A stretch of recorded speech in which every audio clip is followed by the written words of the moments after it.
Chapter 319. A voice whispered in her ear, "Kill her." In the early morning, Allie suddenly felt a chill. So she woke up.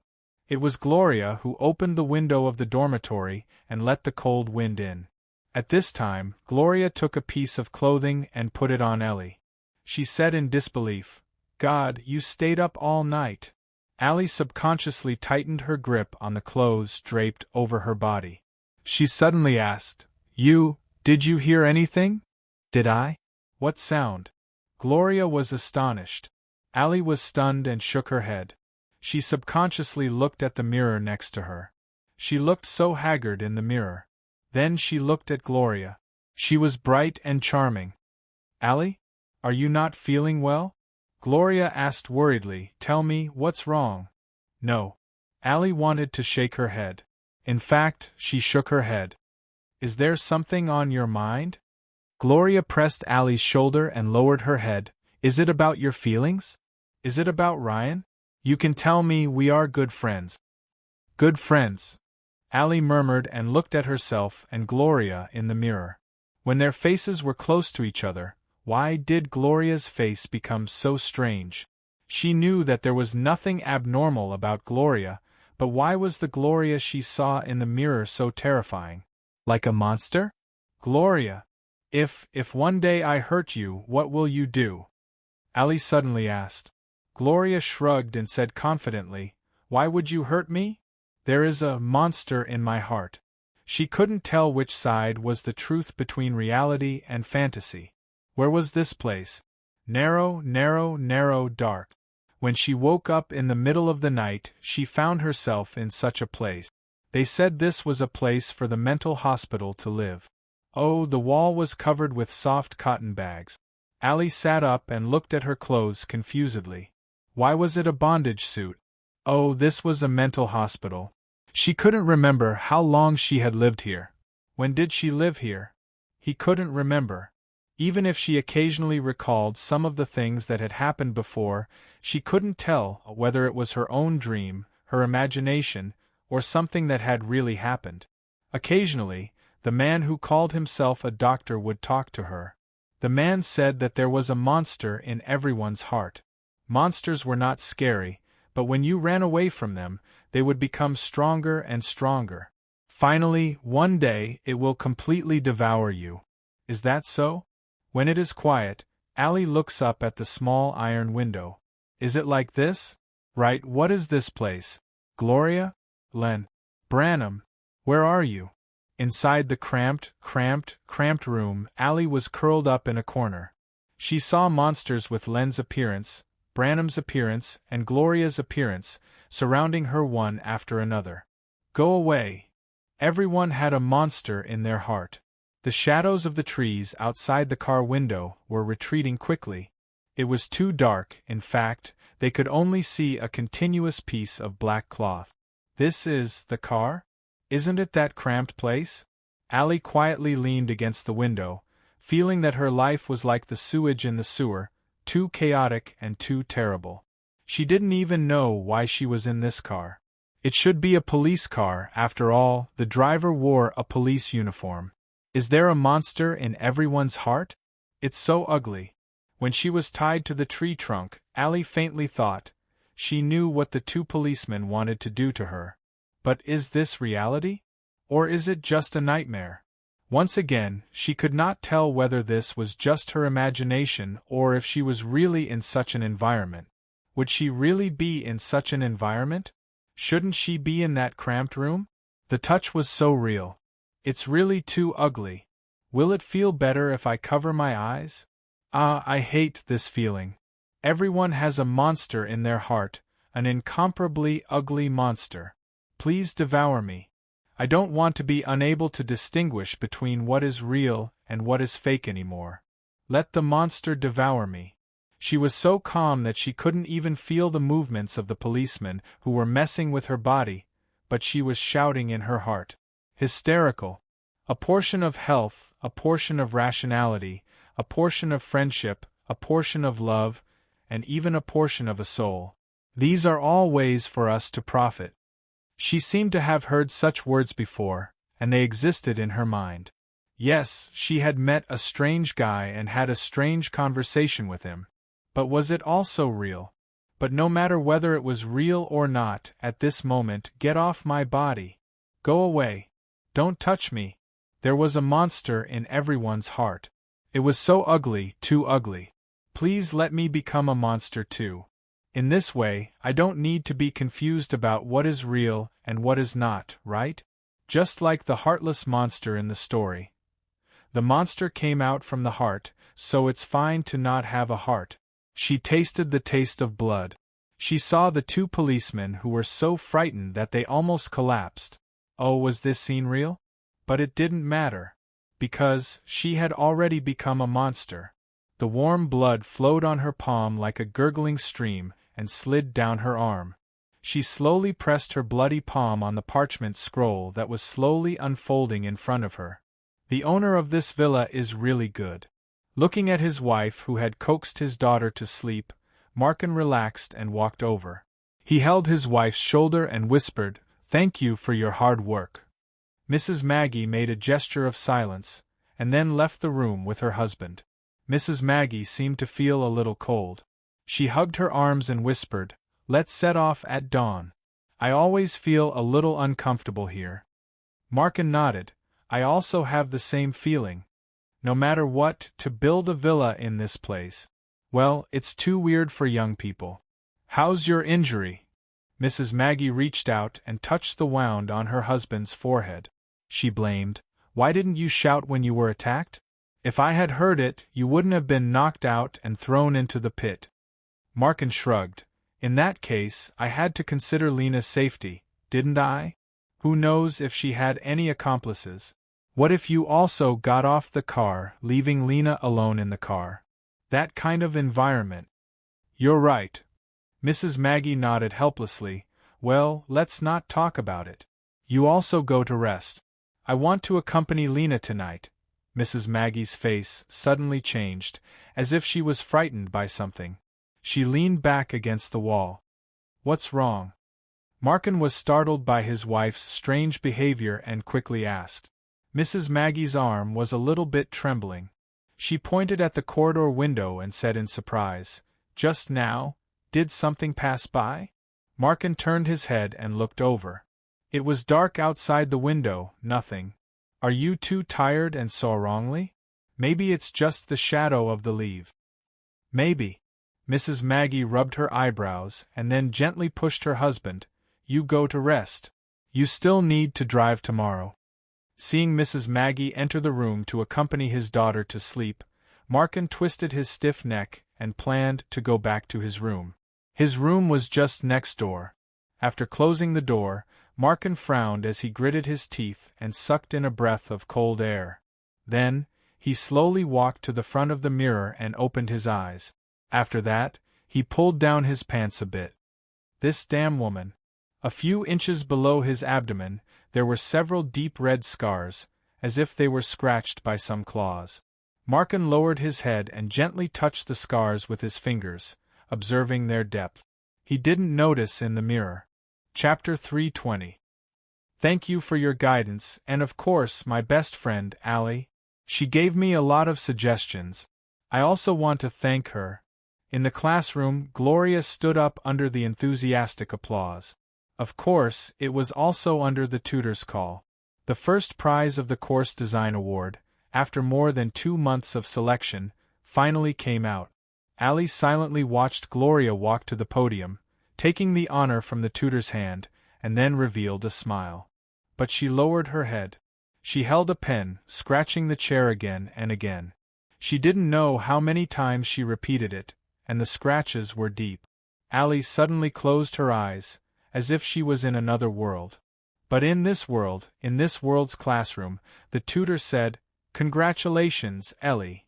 Come up, dear Allie, I think you won't be stingy to share the joy with everyone." And she, as expected, stood up slowly and walked to the podium under the gaze of many people. She looked at Gloria, smiling. "First of all, I want to thank my good friend who has been accompanying me." Day after day, Allie felt more and more clearly that there seemed to be another her in her body. She was selfish, jealous, easily angry, and always dissatisfied with herself. She often said to Allie, "What kind of friend are you? Do you think Gloria is really kind? She just looks for superiority from you because she is better than you in all aspects."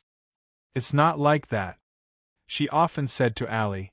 "Look, she has gained honor, gained love, and was born rich, even she is smart.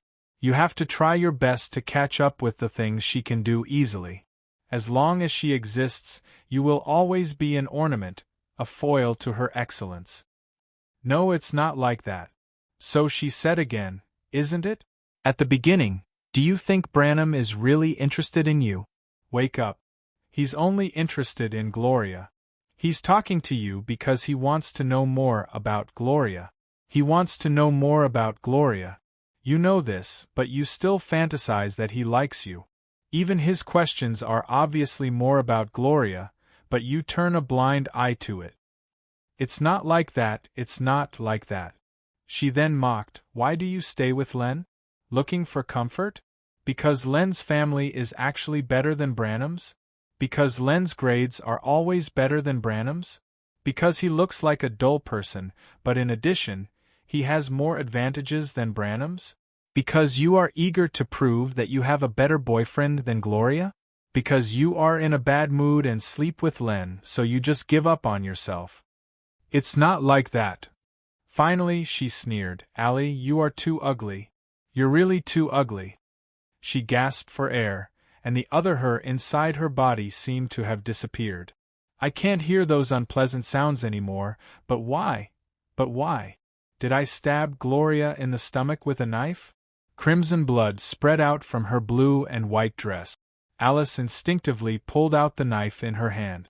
She saw Gloria clutching her abdomen and looking at her in disbelief. "It's not like that." She blankly looked at Len and Branham beside her, who showed an unbelievable look at the same time.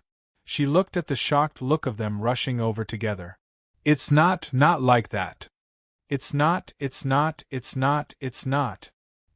like that," she screamed with a hoarse voice.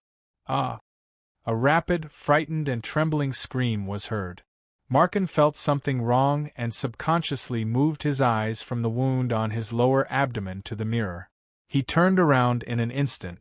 A wave of cold air rose from the soles of his feet and rushed to his scalp like a hot knife through butter. Waves of numbness began to spread from the top of his head to the rest of his body. Cheeks, neck, chest, and arms. It's you." Even though her eyes were cracked open, revealing her scarlet eyeballs, and even though her mouth was cracked open, revealing her beast-like sharp teeth, he could still recognize her as the mental patient, Ellie, whom he had met by the forest beside the highway. Why did she become like this? She was like a banshee. No, she was simply a monster. What do you want to do?" Markin was so frightened that he instinctively stepped back and touched the wall of the room. There was no way back. "Don't come over. Don't." Markin was so frightened that he accidentally bit his tongue. But she came closer and directly pressed in front of Markin.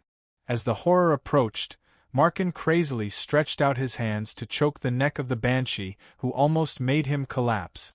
He succeeded in choking the banshee's neck, and pushed her to the ground angrily. Markin sat on the banshee's body, still choking her. His hair was scattered, and he was sweating profusely. His eyes were wide open and ferocious. "Why did you come back? I won't blame you anymore. I really won't blame you anymore. Why did you come back? Revenge me? But I was just impulsive. I was really impulsive.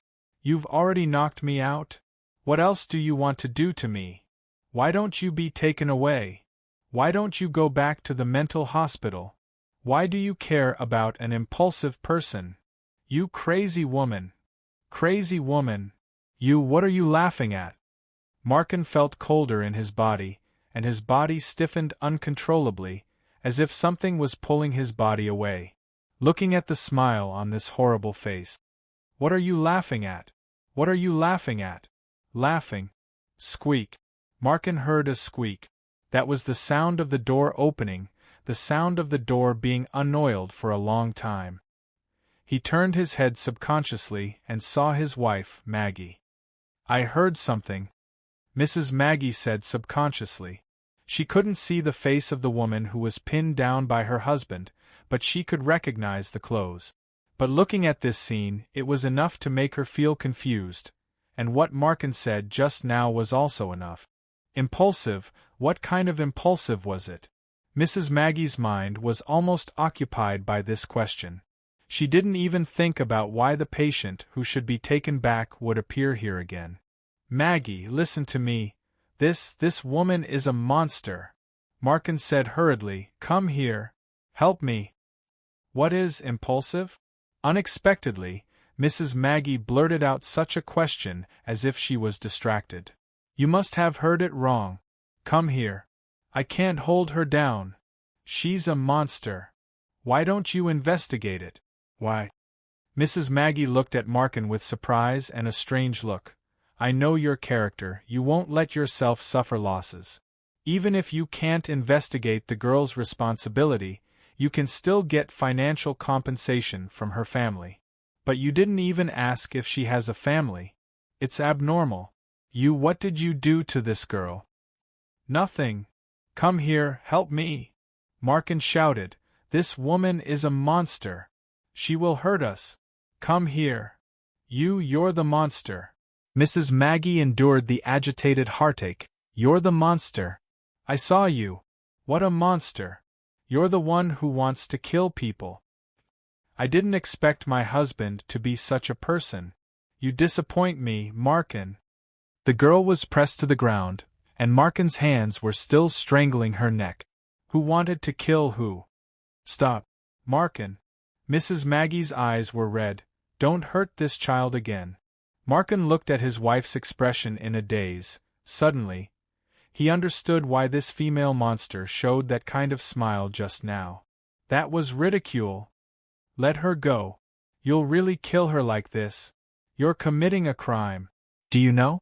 Markin. Wake up. Mrs. Maggie took a deep breath. Although I don't know how the girl escaped back, I believe that the 2 police officers shouldn't have gone far. Markin, I don't want to be a witness to testify against you. Stop, okay? Think about Lena, stop, okay? Lena. Yes, Lena. No. He was absent-minded for a moment, but soon became ferocious. The girl. The female monster's ridicule seemed to appear in front of his eyes again. His wife saw his true face, and it was more like he was being played with. The image of a good husband all along, just at this moment, was gone. Listen. Markin turned back, gasping and widening his eyes. I don't care if you're a psycho or a monster. You've ruined me, do you know that? You've ruined my family. Do you know that? I won't keep you, won't. In the room, evil seemed to be magnified to the limit. It was like a whirlpool, rapidly and violently, pushing people into the center of the whirlpool. You shouldn't have come back. Ah. Markin's hands exerted strength at the same time. He promised that this was all his strength. Markin. Stop. Mrs. Maggie saw that her husband was completely out of control. At this time, she could only run over in a panic and directly grabbed his arm, trying to stop all this from happening.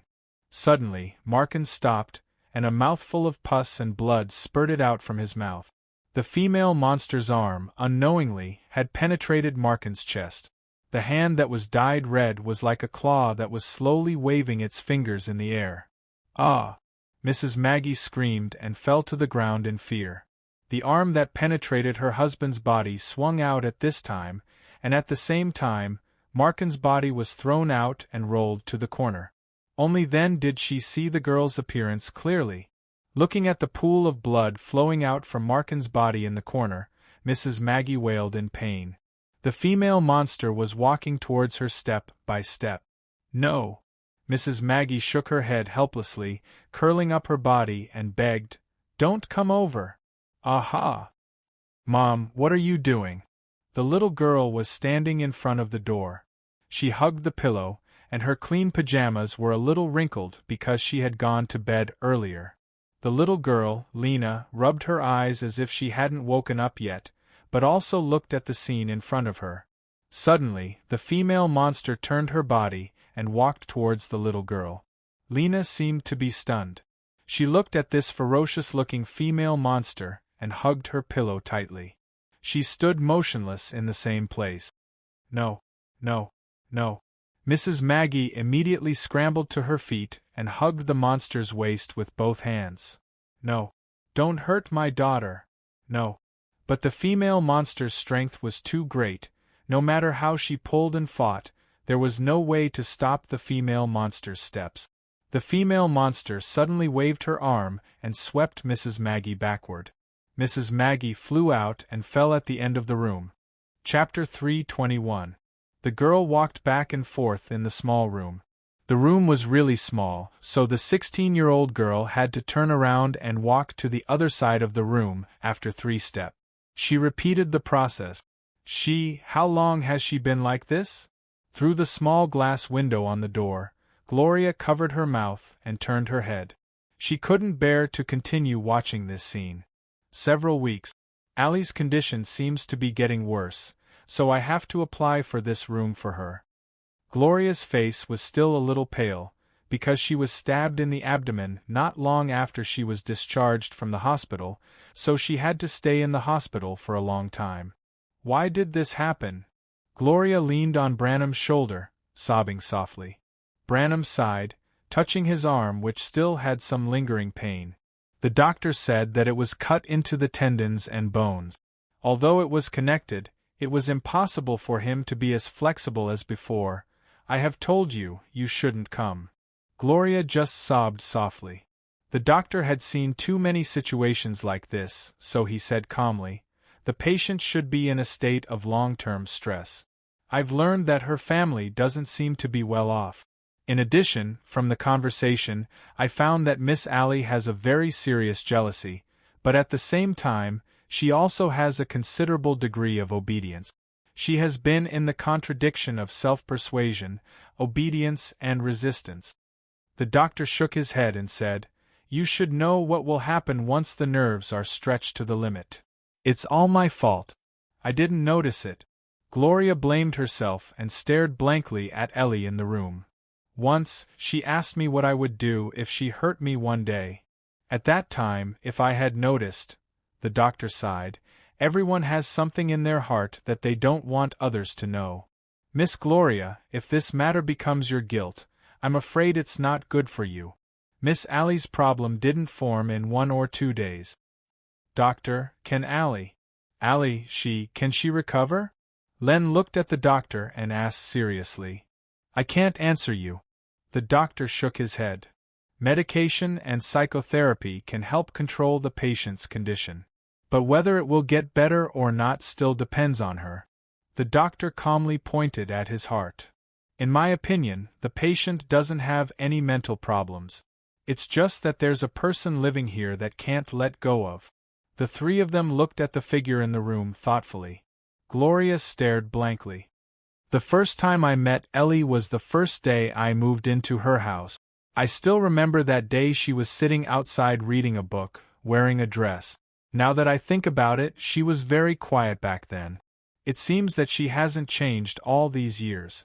Branham pressed Gloria's shoulders from behind and comforted her. Gloria smiled with a complicated expression. At first, she didn't want to be friends with me. Whenever I called her from the other side of the fence, she would run straight back into the house. One day, Gloria recalled, one day she suddenly walked to the fence and took the initiative to call me for the first time. She asked me if I really intended to make friends with her. If so, she would share half of the cookies with me. But I didn't control my mouth. Branham knew that Gloria didn't blame him, but she was recalling the memorable memories of her childhood. The next day, I took some candies from home and shared half of them with her. We were like this when we were young, we didn't want to care about anything. We wanted to share everything with each other. Gloria whispered, that's it. More than 10 years have passed, we have grown up and are not like before. Looking at Allie in the room, Gloria asked softly, Branham, What do you think she is thinking? Len thought for a while and said uncertainly, maybe it's a world that she wants? Will there be us? Probably. Allie in the room suddenly stopped moving and just looked up at the small iron window leading to the outside. No one knew what she was thinking. Mrs. Maggie was pleading weakly. She couldn't move, and was swept away and heavily fell to the ground. She could only watch as this horrible thing reached its hand out to her daughter. She shook her head in grief, as if she couldn't breathe. She didn't know whether her daughter was scared, but this strange thing's body completely blocked her daughter's appearance. When her palm fell on Lena's face, Lena instinctively stepped back, but she was quickly pressed by the other's hand on her shoulder. Lena raised her head, looking at the cracked eyes and the cracked mouth. She couldn't recognize that this was the big sister who had finished the story for her. The little girl asked nervously, "Are you Mr. Monster? But why are you a woman?" She, who had turned into a monster, suddenly lowered her head and opened her eyes wider, almost touching Lena's forehead. "Are you going to eat Lena?" The little girl was shocked, holding her pillow tightly, and was about to cry, "Are you going to eat Lena's heart?" She uttered an unknown sound from her throat. Hiss! Lena, run! Quick! Behind her, Mrs. Maggie screamed in horror. She began to hold Lena's cheeks with both hands, and suddenly opened her mouth wide. Her mouth had bitten 2 policemen's bodies and was stained with Markin's blood, so it was bloody red. Lena closed her eyes at once and lowered her head. "Can you not eat Lena's heart? Lena can give you half of it. Lena doesn't want to lose her heart. Lena doesn't want Mom and Dad to lose sight of Lena. Can I give you half of it? Can I?" Her closed eyes slowly opened, and Lena found that this Mr. Monster, Sister Monster, didn't seem to eat her. But the moment she opened her eyes, the other's horrible eyes were still looking at her. Lena was frightened again, but this time she didn't close her eyes again. The little girl didn't know what this thing was. She just naively thought that this was the Mr. Monster who came out of the story, the one who gave his heart to the little girl in the story, and became the heartless Mr. Monster. Why did it become like a sister? Lena didn't understand this. Mom said that although Mr. Monster is ugly, it is very kind. Mr. Monster will pick a lot of delicious fruits for the little girl to eat. Can't you remember? Little Lena hugged her pillow tighter. "But, Lena can only give you half of it. More is okay, but you can't take all of it away. Otherwise, Lena won't know where to go if she loses her heart. Okay? Okay?" She suddenly pushed Lena away, then lowered her head, looked at her hands, and looked at her own appearance in the mirror next to her. Suddenly, she stopped moving. Lena looked at her in surprise, only to see this strange monster sister suddenly move and walk past her. Just like that, she walked away step by step. She went down the stairs. "Lena! Lena!" Mrs. Maggie crawled over from the ground. After a while, she finally crawled to her daughter's side and hugged her excitedly. She touched her daughter's face with trembling hands and kept looking at her daughter's face. "Lena, are you all right? Did you hurt yourself in any way? Don't be afraid, don't be afraid, Mom is here, Mom is here. Lena is fine." Lena patted her mother's head and then said, "Mom, will that Mr. Monster come back? I just saw Mr. Monster cry, so pitiful." Mrs. Maggie looked back involuntarily. Markin was still lying in the corner, in a pool of blood, and probably would never move again. Pitiful? Who is more pitiful? Mrs. Maggie suddenly thought, no one is more pitiful than the other. She went downstairs and came to the living room of this small villa. She subconsciously walked to the terrace outside the living room, and kept looking at the dark lake. "Do you want to sit?" Chapter 3:22. On the balcony, the water was cold, the wind was cool, and the moon was bright.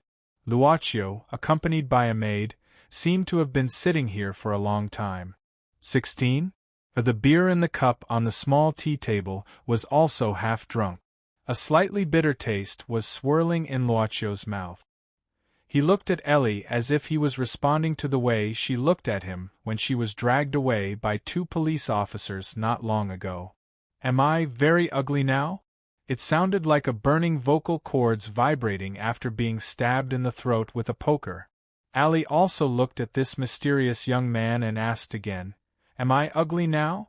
Luaccio thought seriously for a while, saying, "A few months ago, I met an even uglier one." Boss Luo recalled the scene when he saw the little butterfly monster for the first time. There were pustules all over her body, and some of her breasts had been broken.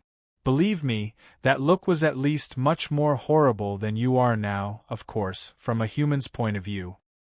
Really? Allie didn't look at Luaccio anymore.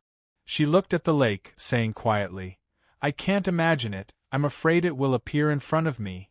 I don't know which side is real. I just saw myself in the mirror, I don't know whether the one in the mirror is real or not. But..." After a long silence, Allie finally said softly, "But, it's really ugly.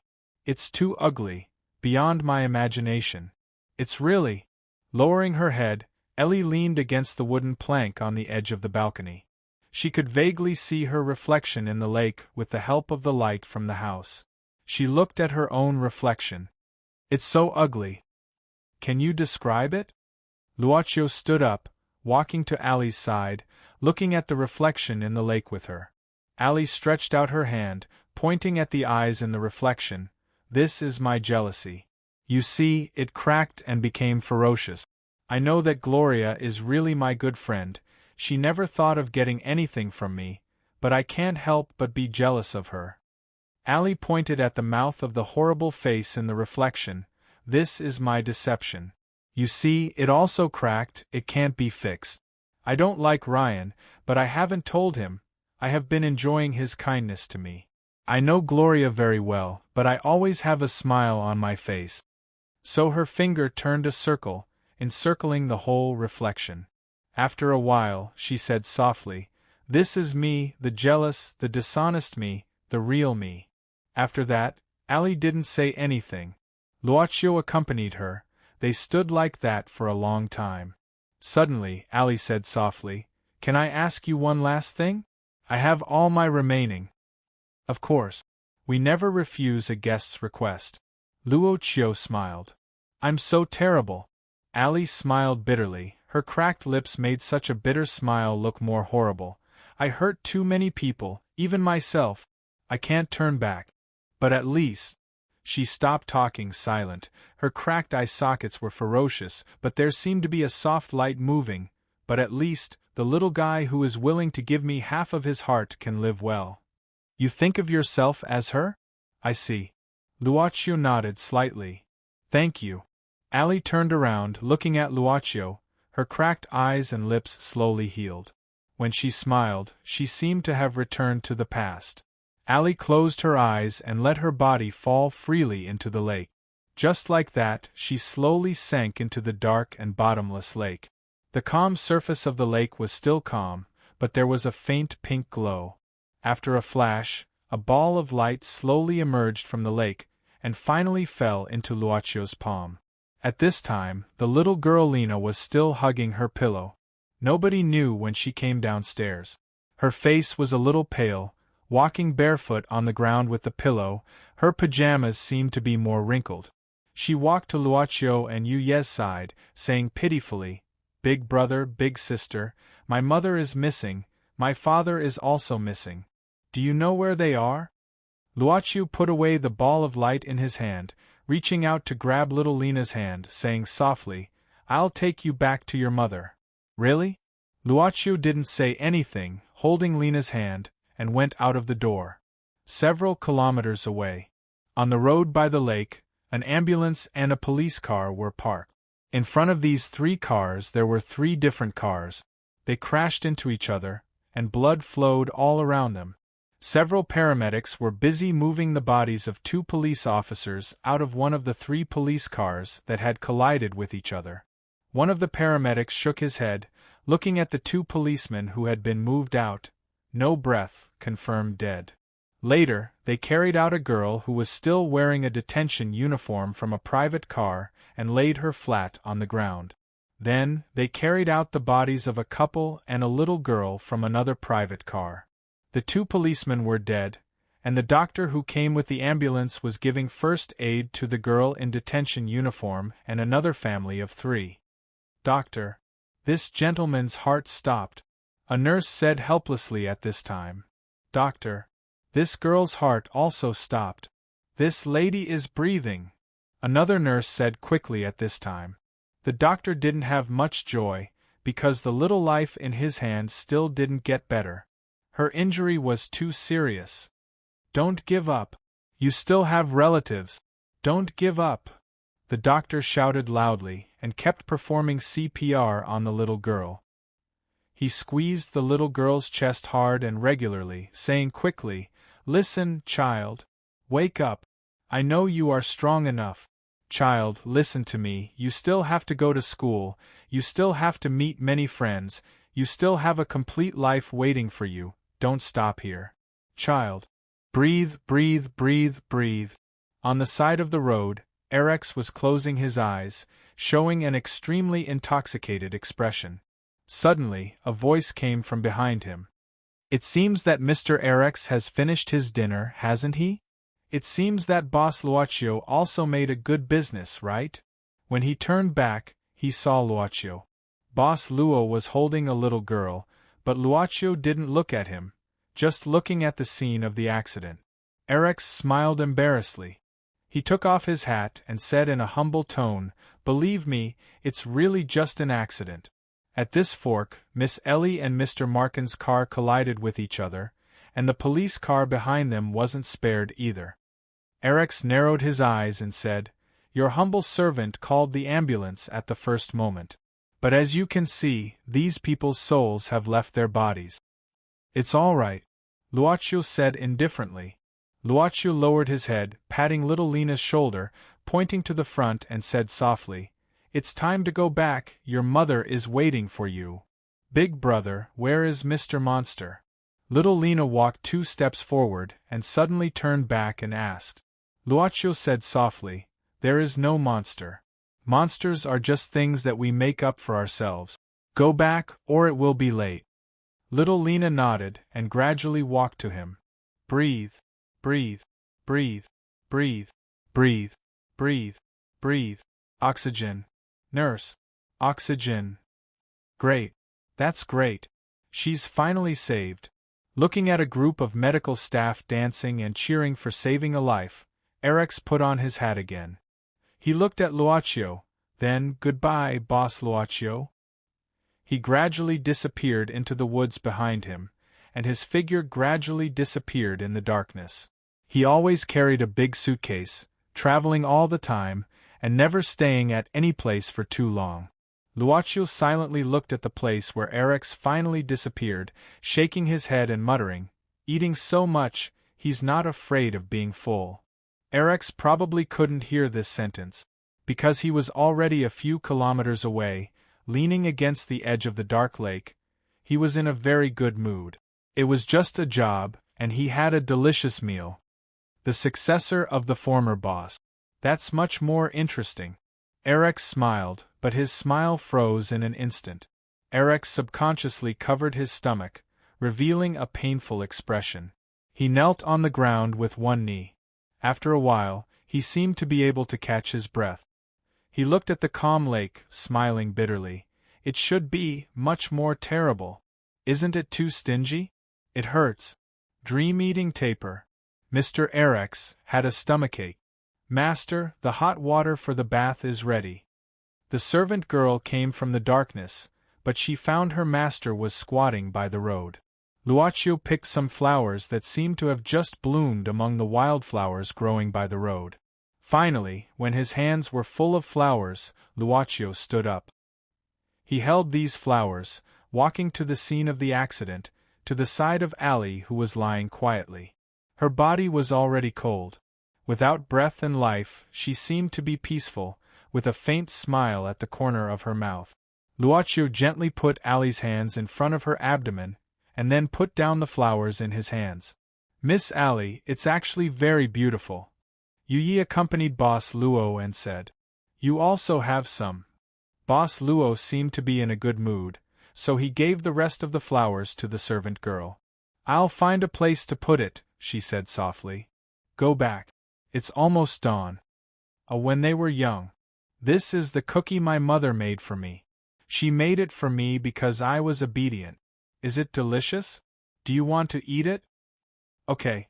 Then I'll share half of it with you, but you have to be my friend, okay? Yes, yes. But let's make a deal. If I'm in trouble in the future, you have to help me. Of course, if you're in trouble, I'll help you too. Don't hide it. Because this is a good friend. Will you be my good friend all my life?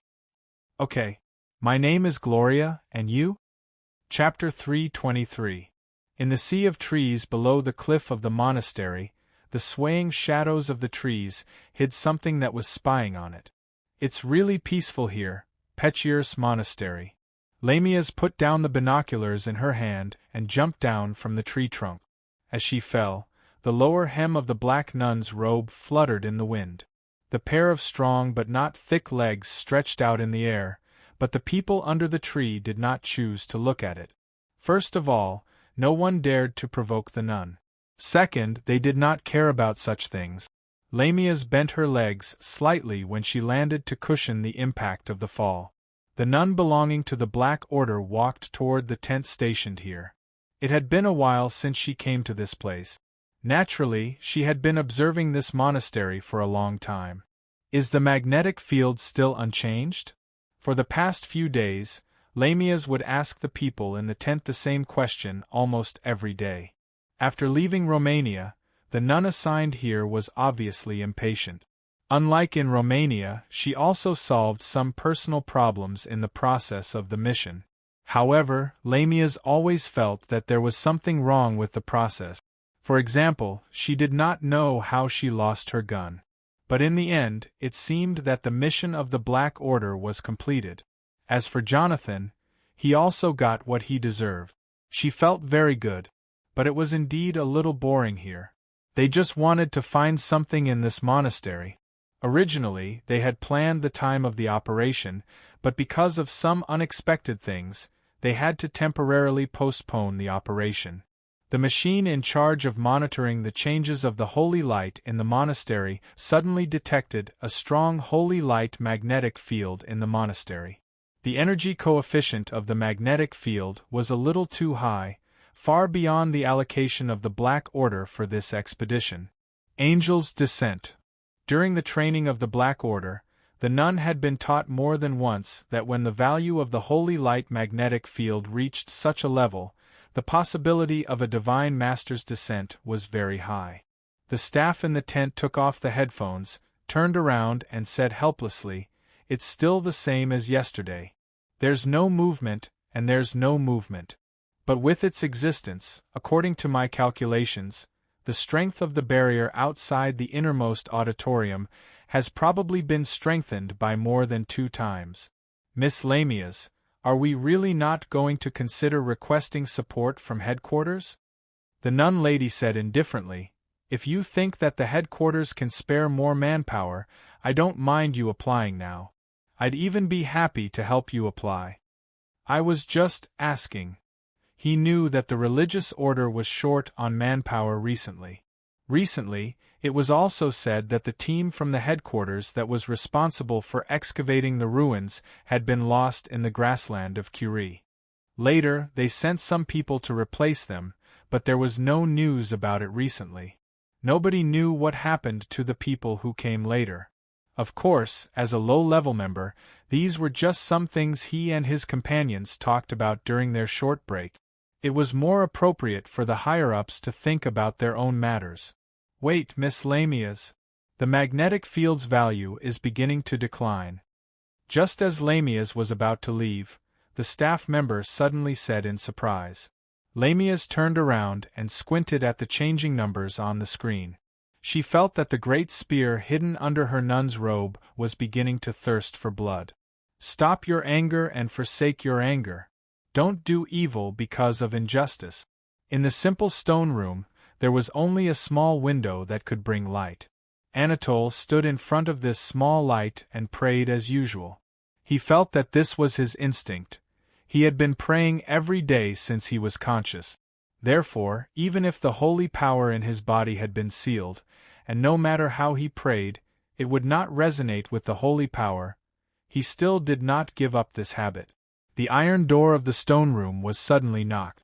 It was an old monk, his godfather, Morgi. Morgi stood in front of the iron door and gave an imperceptible sigh, but Anatole whispered in the stone room, "My father, why do you sigh?" Morgi shook his head. "My child, please forgive me, I've tried my best. But you can't be released from here." Anatole said quite calmly, "Father, you've done enough for me. Mr. Sullivan just sealed my holy power in the end, instead of abolishing it. He just imprisoned me here, instead of expelling me. Isn't that enough? God said that we should know how to be grateful. Because you picked me up, I was able to live for 20 years. Morgi frowned. "I've watched you grow up. No one knows you better than me. How can you be a heretic? Tell me, Anatole, my child, can't you remember what you've encountered?" Anatole shook his head. Morgi could only nod helplessly. "That Lord has gone back yesterday. We don't know when he will come again, so I'm afraid you have to stay here before he comes again." Anatole said indifferently, "There's water and food here, it's enough. The true cultivators in the monastery are much more hard-working than I am." Emoji wanted to say something, but at that moment, a loud noise suddenly sounded from outside. At the same time, the ground started to shake slightly. The two people in the conversation frowned subconsciously. Morgi quickly left the confinement area and walked outside. Anatole couldn't keep calm at this time. A kind of uneasiness made him look out of the window blankly. The loud noise didn't stop, but became more and more frequent. It was the sound of explosion. Vaguely, Anatole even heard weak screams. Soon after, Morgi hurried back and appeared in front of the door of the stone room. His forehead was injured and blood almost dyed half of his face red. "Father!" Anatole finally couldn't keep calm at this time. Morgi hurriedly said, "We were attacked. They want to rob the things in the auditorium. Anatole, get out of here quickly." "No, father. How can I give you up? Father, you..." Crack. When the door was opened, Morgi had fallen to the ground. He still held the key in his hand, but his chest had been stained with blood. "Forgive me, I can't open the imprisonment of Lord Sullivan on you," Morgi said weakly, "but even the holy light can't work on them. Their bullets seem to be cursed, they easily tore our shield. Father, don't talk. I'll stop the bleeding for you." "No need. You come to my ear, I have something to say to you." Anatole had to lower his head. However, Emoji took out something from his bosom and stuffed it into his palm. Please keep the faith in your heart, no matter when or where." "But," Emoji's voice became weaker and weaker, "but, if one day you're really confused, if you have doubts in your heart, just go and find Father." Morgi didn't finish his words and closed his eyes. Anatole stared at the thing that the Godfather gave him at the end of his life, a black card. The light shield transformed by the golden holy light was easily penetrated by the bullet. Lamias held 2 guns and walked easily in the 13th auditorium of the monastery. The nun lady looked at the last remaining abbot of the monastery. Beside him, several ascetics had fallen in a pool of blood. "Without the holy light, you are really worse than a retired veteran." Lamias chuckled. "Cursed weapon! The Black Order has developed such a depraved thing." The abbot of the monastery looked very calm. His life seemed to be coming to an end at any time, but he was obviously not afraid. Lamias twirled the silver gun in her hand and smiled. "The blood of the Impaler Duke plus some other materials, although I don't like it very much, the effect is obvious, isn't it? What's your purpose? Sir Abbot, what is hidden under your feet?" Sure enough, the abbot's face changed dramatically. "You even want to get your hands on it?" "For the New World," Lamias said indifferently. At the same time, the cursed bullet was shot out of the silver pistol's barrel and penetrated the dean's forehead easily. After waiting for a moment and confirming that the old man could no longer stand up, Lamias took out the walkie-talkie and said, "Let the priest team come in and start to erode the barrier here, and take out the holy relic inside. Also, start to clean up all the people here and let our prepared people live here. From now on, Petchiers is our product. Miss Lamias, we caught a guy. He seems to be imprisoned in the dungeon and may have escaped during the chaos. Is there holy power on him?" Lamias asked indifferently. No signs of holy power activity detected. Lamias thought for a while and said, "Those who are imprisoned are either sinners or heretic. Since there is no holy power, let's catch him first, maybe he will be useful in the future." "Got it." Lamias put down the walkie-talkie and glanced at the 13th auditorium. She stretched out her finger and drew a cross in front of the fallen body. Lamias smiled and turned around, putting the gun back into her pocket. For the new world? Who would do that for such a boring reason? The blood on the wall was washed away, and the bodies were taken to a place to be cremated. The door of the monastery was reopened, as if nothing had happened. Chapter 324. If it weren't for the rapidly increasing incidence of face blindness on the internet in recent years, but it was still within the aesthetic standards of the public and could be considered good-looking, and she had a rather impressive figure, the chances of her being secretly injected with the drug would be very high. This was especially true in crowded places. For example, the airport. Wearing a pair of sunglasses, she frequently turned her wrist to look at the hands of the watch on her wrist, and at the same time frequently looked at the exit of the parachute. Suddenly, this person took a step forward and quickly walked over to the exit of the superstation. She should have finally found the person she was waiting for, right? She didn't know which man was so lucky to make her wait here so bitterly. Was it the successful man who simply carried a carry-on bag? Or was it the one with a big belly who had just come out and kept talking on the phone by his ear? Or perhaps it was the father who was slowly walking out with the child in his hand. That's not it. It turned out to be a slightly thin man who simply carried a backpack. Perhaps it was a big boy. She suddenly opened her hands. It seemed that she wanted to hug the boy. No matter what the relationship between them was, it was a very enviable thing, wasn't it?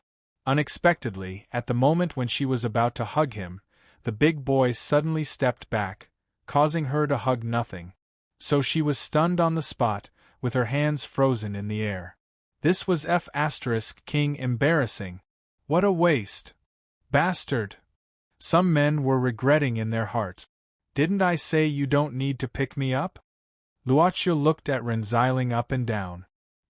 He planned to return to the club directly after getting off the plane. But before getting off the plane, Boss Luo's eyebrows suddenly twitched, feeling that some bad things were waiting for him. As expected, Subeditor Ren suddenly said pitifully, "I took the risk of being fired by the boss to sneak out and come here."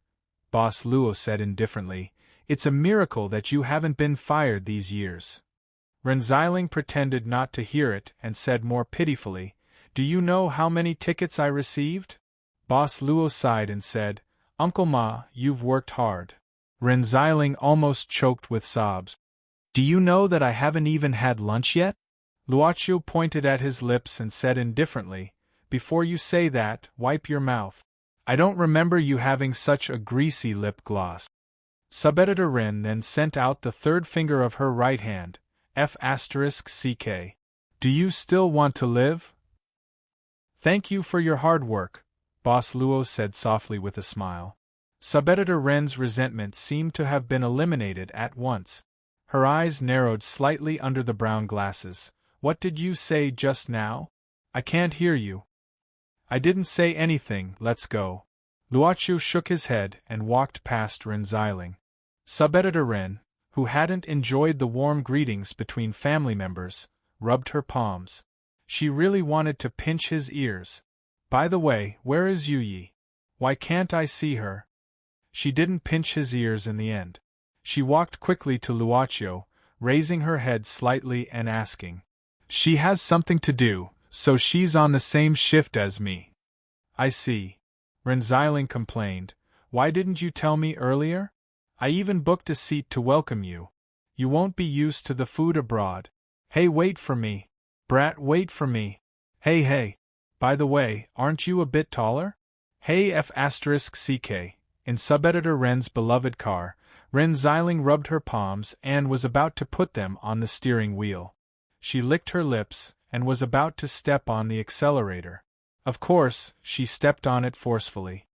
Do you have the habit of wearing sunglasses while driving? Unexpectedly, Luocio asked from the co-pilot seat. It's cloudy today. Xiling suddenly smiled, turning her head, blinking her eyes and waving her V-hand. She was so cute that it gave people goosebumps. She said softly, Don't you think I'm too beautiful now? Luocio shook his head, reaching out and taking off the sunglasses from Xiling's face easily.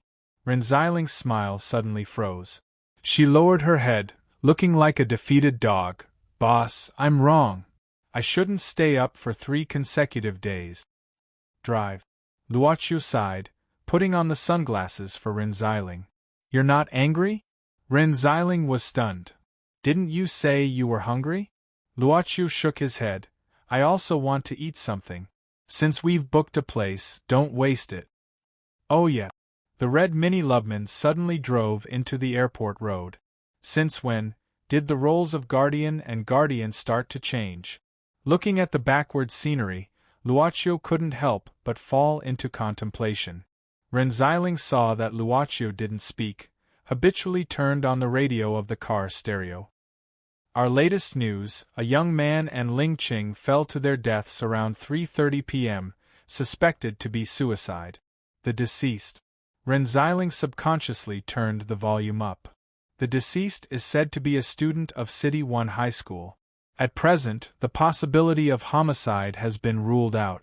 According to our understanding, the deceased may be emotionally unstable because of the heavy pressure of studying. Hearing this, Xiling suddenly muttered, Suicide again? Why are there so many suicides recently? Recently? Luocio looked over. Xiling nodded. Yes, it's the 4th one, right? They're all students. Is there so much pressure of studying now? It feels weird. Watch the road, ah? Wow. F***ck. Do you know how to drive? Old driver. Hey, in the hall of the club, an old record player whose production date was unknown was playing a song called Get Seduction. Following the rhythm, in front of the lobby bar, Taiyinzi was holding a cup of tequila. He was still wearing tights, but he didn't have an afro anymore. He was slowly rocking and enjoying it very much. By the way, Taiyinzi would also sing a few lines, although the tone was very good.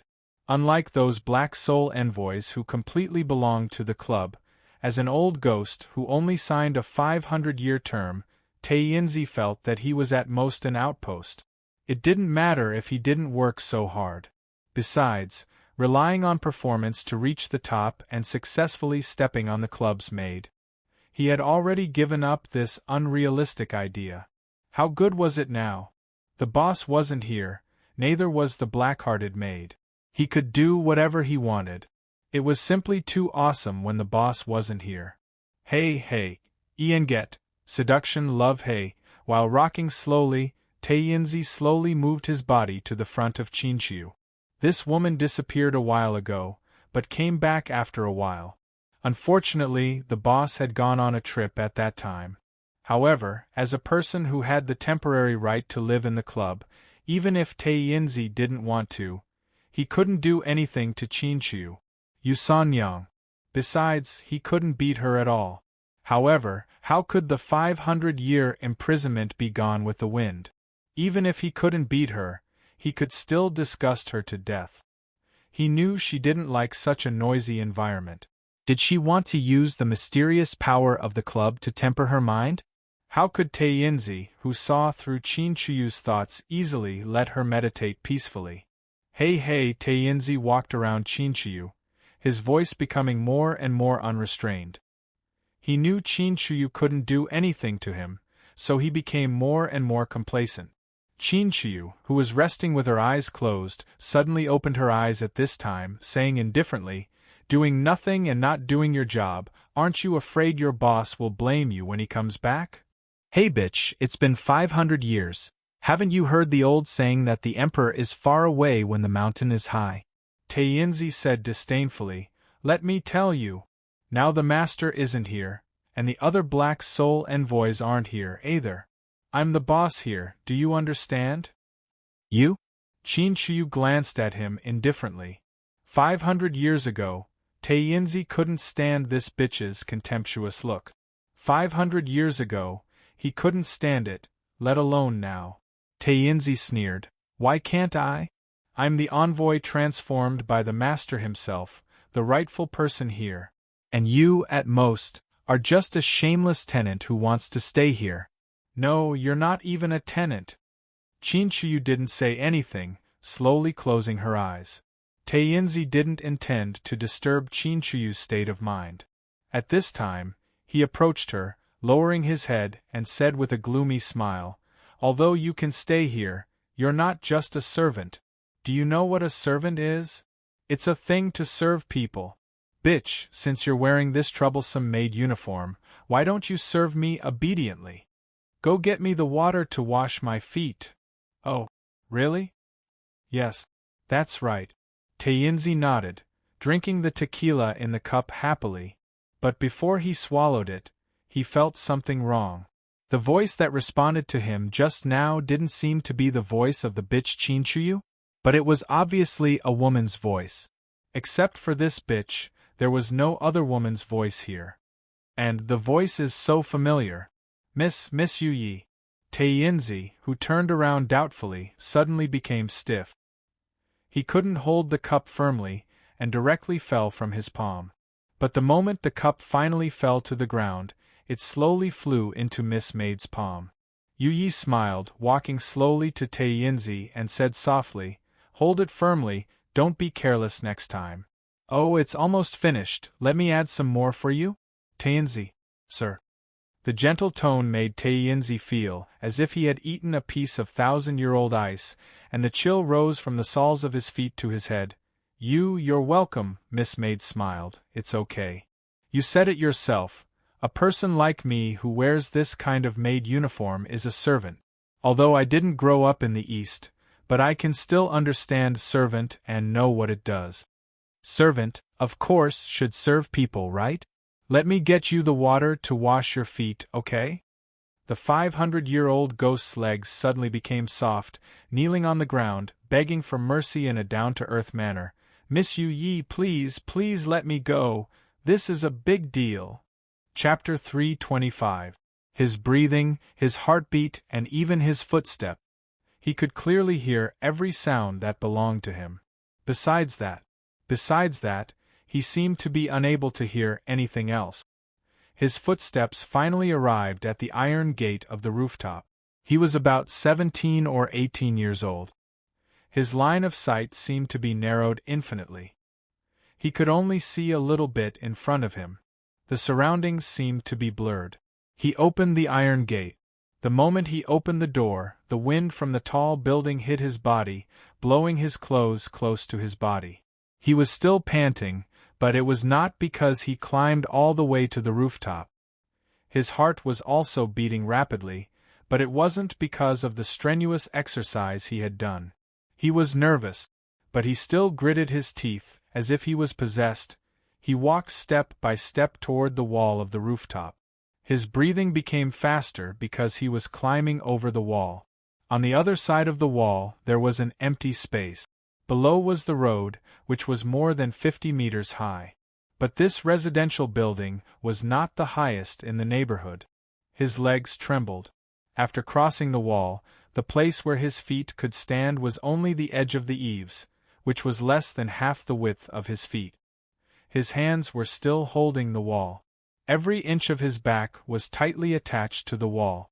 Suddenly, he glanced at his feet. His body seemed to be tilted infinitely. A feeling of impending death hit the depths of his soul, making him instinctively close his eyes. He felt as if his body was spinning. No matter how hard he tried, he could not stand steadily. Suddenly, he took a few deep breaths and then shouted out. He was letting go of his hands. But at the moment when he was facing death, the scene of a family of 3 eating quickly flashed through his mind. The young boy suddenly turned around. Flustered and clumsy, he climbed over the wall again and returned to the safe place inside the wall. His face was pale. He leaned against the wall and slowly slid down. His eyes were blank. Suddenly he felt cold. So he curled up. But the day was not over yet. He did not know how much time had passed. He took out his phone from his pocket and typed, I failed. I can't do it. I'm sorry. He sent it out. I'm sorry. You miss ye. It was this old Taoist who deserved to die. I've been cultivating for 100 years and meditating in the white jade token for 500 years, but I still can't see through the 7 emotions and 6 desires in my heart. I let anger control me and do such a shameful thing. Can you put me down? You look terrible. Logically speaking, Onyx Soul could transform into black smoke and change its form, so it shouldn't be trapped. But this time, Taiyinzi could not move at all. He didn't know where the thing that bound him came from. Taiyinzi, didn't you say that you wanted me to punish you and make you reflect? Miss Maid didn't even look at him. She just lowered her head and carefully wiped the cup on the table. It was Boss Luo's cup. You're right. Taiyinzi sighed helplessly. He had nothing to say. He stealthily glanced at Chinchuyu, who was sitting quietly in the corner with her eyes closed. As the saying goes, when enemies meet, their eyes turn red. Taiyinzi's eyes really turned red at this moment, thinking of those hurried things that happened 500 years ago. F***ck.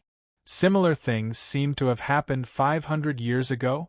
But Chinchuyu seemed to be thinking about something.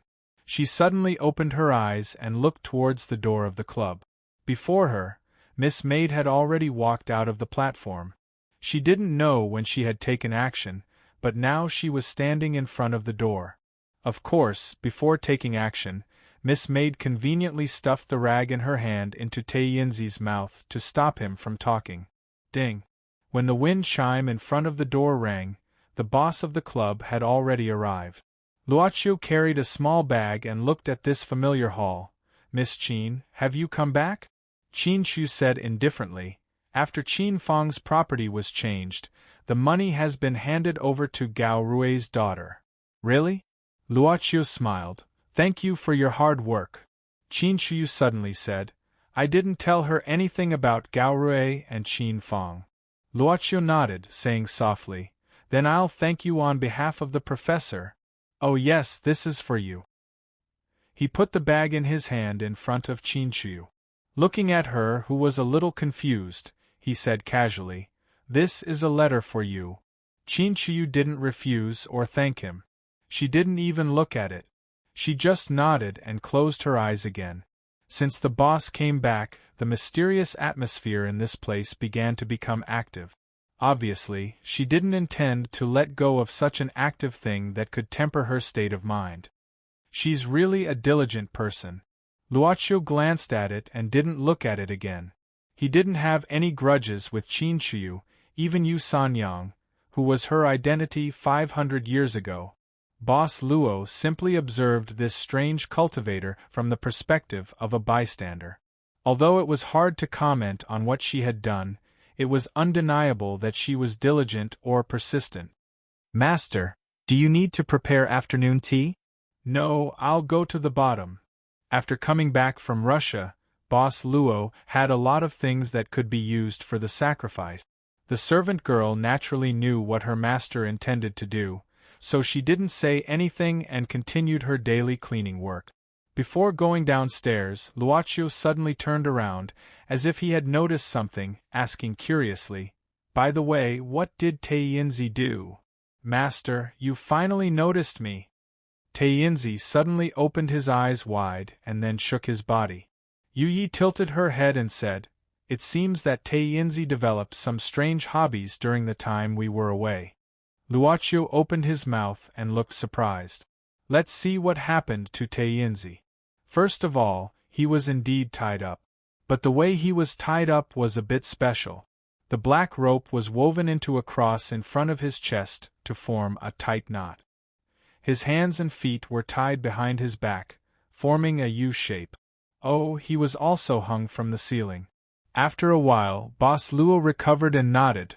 Well, it's a very special hobby. Master, listen to my explanation. It's not like that. It's really not like that. Taiyinzi's mouth was gagged, and he could only make muffled sounds, and his struggling body could only swing like a pendulum clock. Luoqiu shook his head. It's okay, don't mind me. I think my ability to accept things is not that weak. Well, even if you have this hobby, I don't mind looking at you with prejudice. Oh, by the way, this binding technique seems good. Have you practiced it for a long time? It's really not like that. I'll leave the store to you for the time being. It may take a long time this time. Luoqiu didn't look at Taiyinzi, but looked at Yu Yi. Got it. Therefore, the servant girl stood in place and respectfully watched her master walk into the corridor leading to the lower floor. Taiyinzi's eyes opened wider, and he finally succeeded in pushing the cloth out of his mouth with his tongue.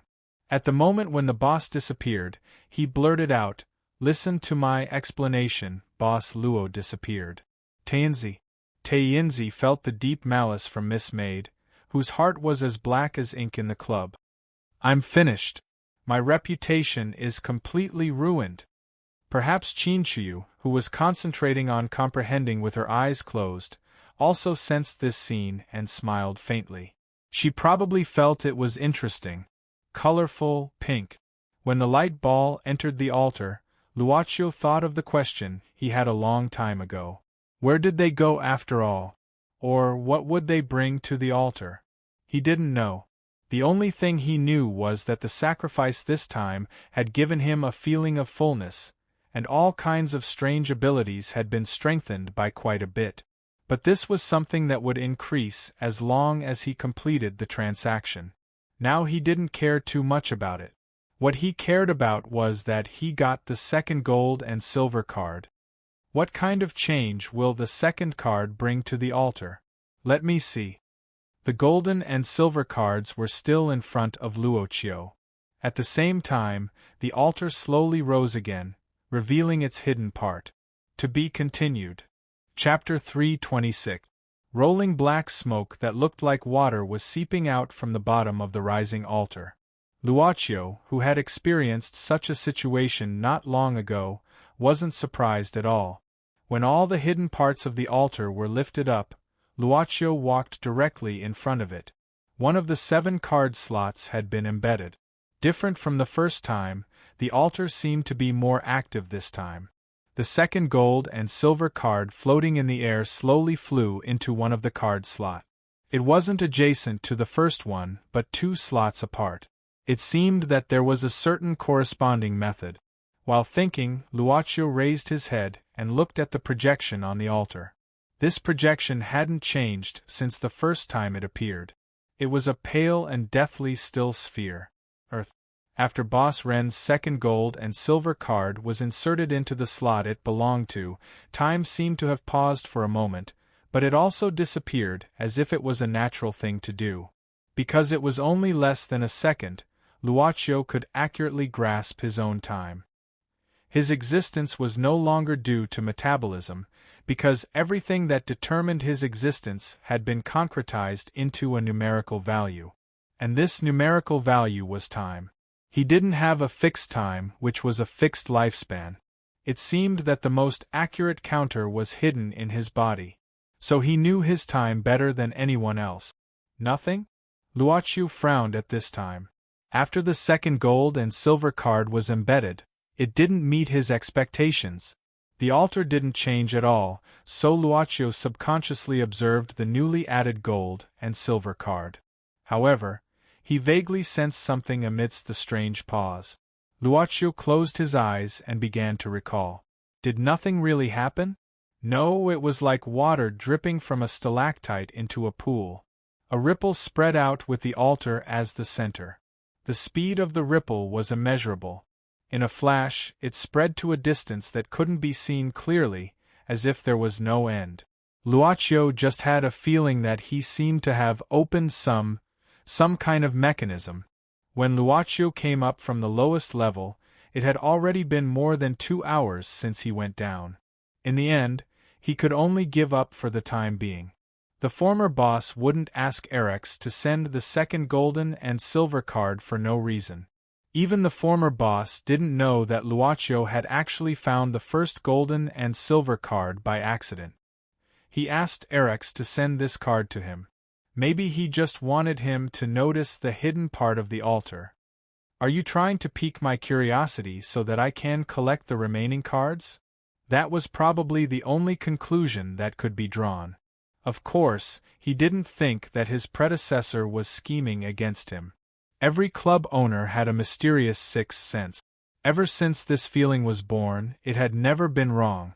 Regarding this matter, Luaccio couldn't feel the slightest bit of malice. Moreover, Erex said that his ex was dying. "Master, you're up." "Yes. I stayed for a while," Luaccio answered casually, but he saw a different smile on the servant girl's face. "What happened?" Luaccio asked curiously. "Master, the critical door is opened." "Isn't it a happy thing?" Yu Yi congratulated him softly. "Critical door?" Luaccio gave a start.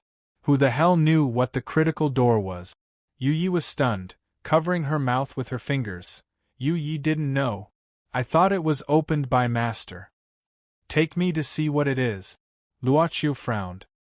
He thought the critical door would be somewhere, but he never expected that it was in the club's lobby. In the middle of the hall, apart from the old wooden door that allowed customers to enter, there were 2 more black doors.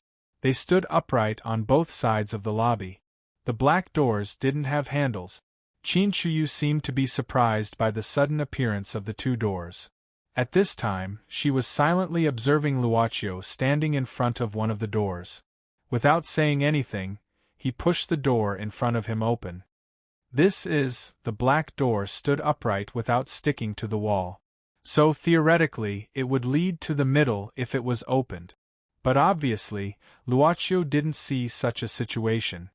He only saw that the opened door seemed to lead to another world. Of course, this was just a feeling, because what could be seen through the door frame was obviously a black whirlpool. "Master, please follow me," the servant girl suddenly said softly. Not long after, they walked to the second floor of the club. Yu Yi said with a smile, "Master, the so-called critical door is actually a channel for customers. It's to make it more convenient for customers to come to our club at any time." "Be careful." Yu Yi nodded. "Well, it's like a network.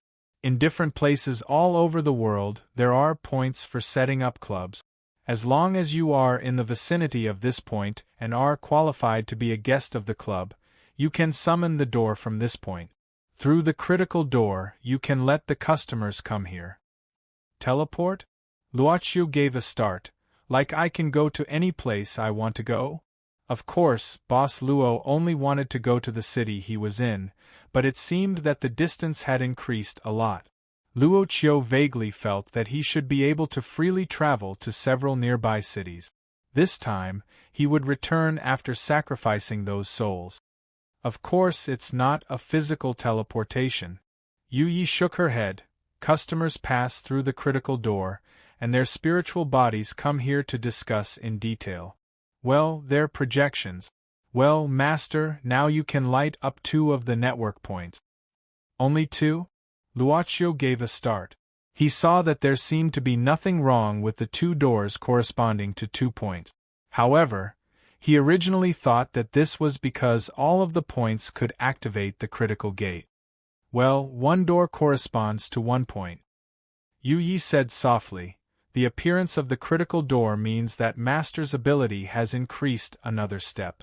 When your ability is stronger, you can light up more points." Boss Luo said subconsciously, "When the previous boss was here, how many points were there?" Yu Yi shook her head. "I'm not sure, but from the customers I've met, there were at least 300 points. Only the boss himself knows how many points there are." 300. It was like there was no harm without comparison. Of course, Boss Luo didn't care much about this kind of harm. It was still unknown how many years he had been in power, but he knew better than anyone how long he had been in power. Less than 5 months. Luocio could light up 2 of the existing points, but he could also add 2 new points according to his preference. But once the points were opened, he had to burn his lifespan as the price to close them. Why did it burn? Because the price to close a point was 100 years of lifespan. But it was undeniable that the life of the points was quite humane. Damn it. Customers could come here through the critical door even if they were on the other side of the ocean. It wasn't convenient for Boss Luo, but it was convenient for the club's purpose. 300 points. Can we fit 300 doors in the lobby? Luocio suddenly thought of another question.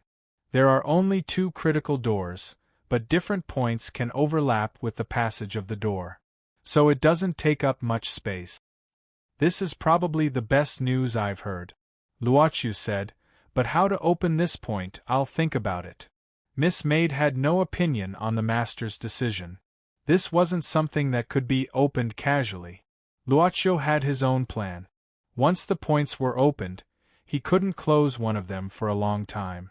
Even if he could open more points in the future, Luocio planned to control these points to a certain extent, or even not to open any of them. 300 points or even more, it sounded awesome. It was like a cloud of customers coming. But have you ever thought that the customers would line up to open the door and come to the lobby, and you wouldn't even have time to go to the washroom? What kind of experience would that be? Luocio suddenly understood why the former boss didn't care about anything after the deal. Was it because there were too many customers and he lost interest in follow-up? The more business he did, the less time he had available to him. Another problem was that Yu Yi thought that Luocio opened the door himself.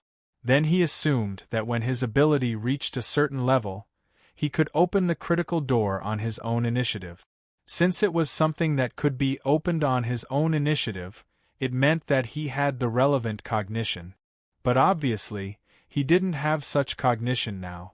That was to say, this was an upgrade brought by the second gold and silver card. The power of the club didn't need to be improved.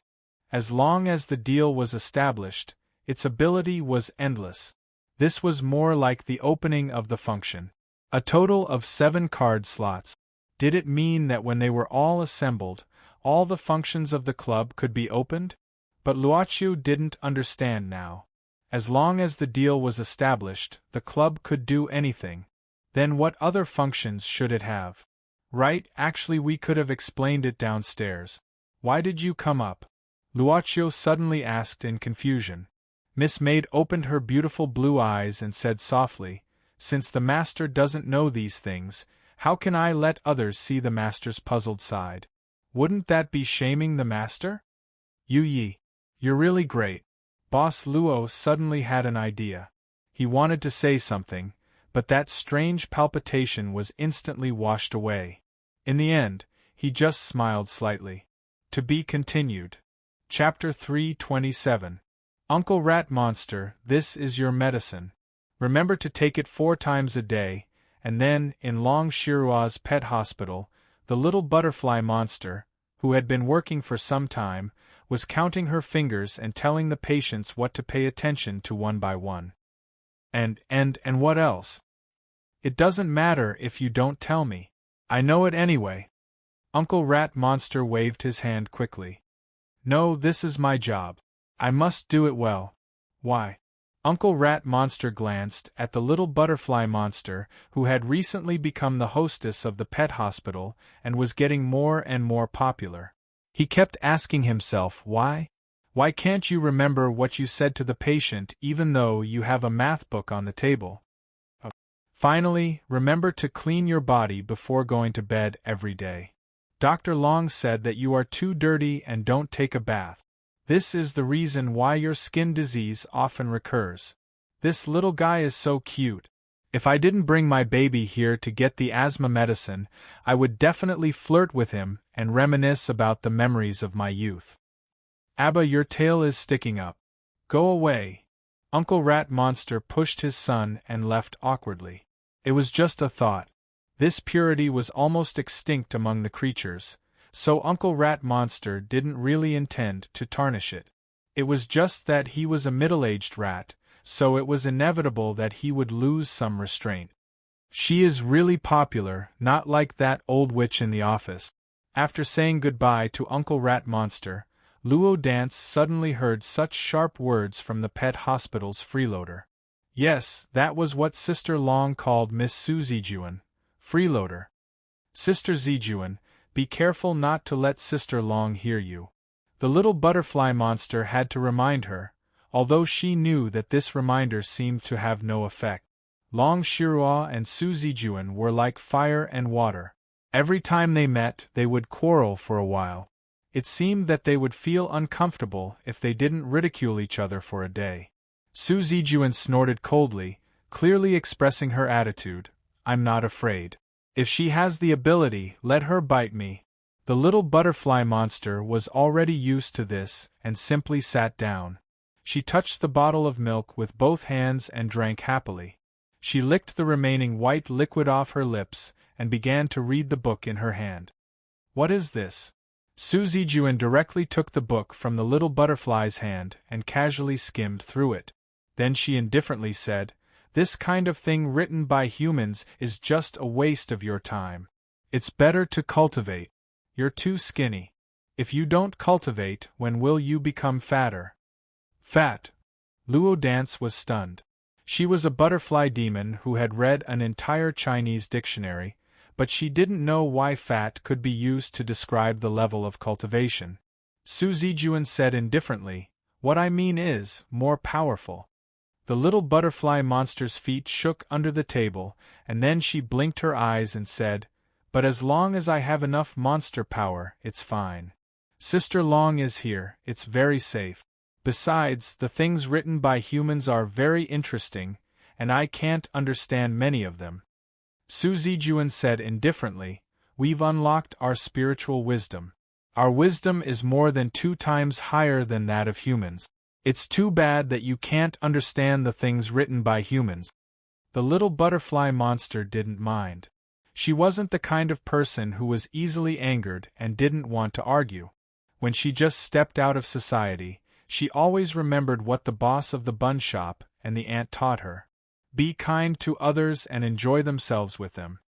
Well, of course I don't understand. Because I've just grown up, I'm not like Sister Su and Sister Long. Luo Dance smiled innocently.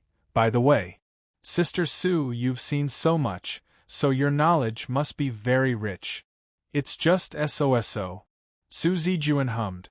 The little butterfly monster's eyes brightened, and she quickly opened the derivative book borrowed from another patient's child. She turned to one page and said pitifully, "Sister Su, can you teach me how to solve this problem? I've been thinking about it all day, but I still can't figure it out." Su Zijuan glanced at it casually, and her eyeballs rolled from top to bottom, then from bottom to top and back again. She blinked and stared at the little butterfly monster. Suddenly, Su Zijuan's body slowly lay flat on the ground. Oh, right, her hands were close to her lower abdomen like a sleeping princess. Sister Su? Sister Su? How could she fall asleep so easily? It's not good to sleep on the floor. For Luo Dance, it was not unusual for Su Zijuan, who had half Hanba blood, to suddenly fall asleep. In fact, she often lay down like this. Don't worry about this shameless girl. Long Shirua came out of the office, probably intending to smoke again. She walked to Su Zijuan's side and stretched out her foot to kick her. She sneered and said, "Little girl, let me tell you, this freeloader didn't even go to kindergarten. She doesn't even know how to write her own name. It's impossible for her to teach you." The little butterfly monster was surprised when she heard it for the first time. Long Shirua shrugged and suddenly said, "What's the problem today? Tell me." She remembered that 2 weeks ago, Sister Long had taught her about multiplication lists. The little butterfly monster asked, "Sister Long, known function equals A3-32 plus 1, if there is a unique 0, and 0 is greater than 0, what is the range of values of a? Long Shiruan nodded calmly and blew away the smoke. She said slowly, "Little guy, I've thought about it. No matter if you're a human or a demon, if you don't work hard, you'll just be a freeloader. It's not difficult to solve this problem, but the question is, have you tried your best?" Luo Dance shook her head subconsciously. "I just thought about it for a while. I know, Sister Long, I will think about it again. If I can't think anymore, I will ask you." "Well, good attitude." Long Shirua walked to the door of the pet center with a cigarette in her mouth. Who the hell knew what A was? Didn't she just learn the multiplication table 2 weeks ago? Humans are so idle, isn't it enough to add, subtract, multiply and divide? Long Shirua leaned against the door and muttered. But the little butterfly monster's learning ability was beyond her expectation. She remembered that yesterday or the day before yesterday, this little guy seemed to have mentioned that she wanted to take part in the college entrance examination. It was not difficult for her to get a household registration and open a back door for her. After all, there were a few monsters who had successfully mingled in some units after such a long time. The problem was, I don't even know what A is. What the hell is that? Long Shirua suddenly quivered. She quickly threw the cigarette on the ground and stamped it out. Then she rushed into the pet hospital and came to the front desk. She was looking for something in the pile of things at the front desk. "Sister Long, what are you looking for?" "Found it." Long Shirua found a leaflet and threw it in front of Luo Dance. "Go to the cram school. This cram school for college entrance examination opened recently and now it's offering a discount." But I have to go to work." Luo Dance thought for a while and shook her head. "Besides, the tuition is so expensive." "It's okay, I'll support you." Long Shirua waved her hand and said, "Go to finish your studies." "Really?" The little butterfly monster suddenly jumped up happily. Long Shirua touched her head like a spoiled pet. Well, this time she didn't need to think about what A was. "Humph, do you think she's so kind? This old witch can only recite the multiplication table at most, and it was taught by the person who made it. Do you think she really went to school?" Suddenly, Suzy Juan, who was sleeping on the ground, turned her body and said lightly, as if she was sleep-talking, Long Shirua, well, I seem to have taken some medicine yesterday and haven't had time to clean it up. I'll go and have a look."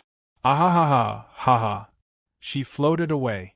In the evening, he lowered his head in his room and his mother sat in front of him. His mother was holding a mock exam paper in her hand. "Gu Jiajie, why is this mock exam 4 points lower than last time? Do you know how many people in your class have surpassed you?" "Just 4 points, I was careless." He intended to say something, but his mother said sternly, "Just 4 points? Gu Jiajie, do you know what kind of attitude you have? Don't you know the importance of 1 point? Let me ask you, if you are only 4 points away from the admission line, how will you feel? Will you feel uncomfortable? 4 points may decide you have to spend 1 more year repeating your studies. Are you willing to waste 1 more year?" He could only shake his head. His mother sighed and said, "Jiajie, I didn't mean to scold you.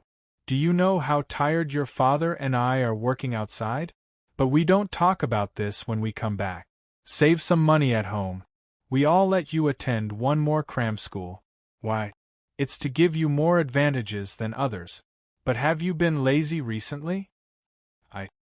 He lowered his head and didn't dare to look at his mother's eyes.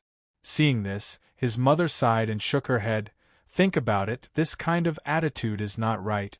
All right, I'll take a shower later and rest early. Tomorrow you have to memorize vocabulary. Don't miss the best time of the day." "I know." He nodded his head. "Well, be good. We only have 1 child. I hope you can be successful. Don't blame me for being strict with you. This is all for your own good." His mother gently patted his shoulder and said softly. When the door was closed and he was left alone in the room, he silently sat for a while and suddenly opened the drawer of the desk and took out the hidden mobile phone. Chapter 328. Subeditor Wren came to the police station with 2 boxes of biscuits. Of course, to her, the place she was visiting could be described as a place with no one around. Ma Howd, who was playing minesweeper in the office, didn't even dare to breathe, because this was the first time he might get the highest score in history. He had played minesweeper for more than 10 years, but he had never been like today. Only the last one was left. Ma Ely really felt that he had the help of God today, except that he didn't have a live broadcast. He even wiped the sweat off his palms before he clicked on the last item. Come on. My primordial power. Now it's time to witness a miracle. So he took a deep breath, and prepared to fight with his faith of more than 10 years, waiting for the honor to come. The door of the office was pushed open with a bang. Old Ma. Afternoon tea. Ma Ely's nightmarish voice suddenly sounded, and his hand subconsciously slipped. Oh. Wren Zyling. You and I are irreconcilable. This biscuit shop's cakes are not bad.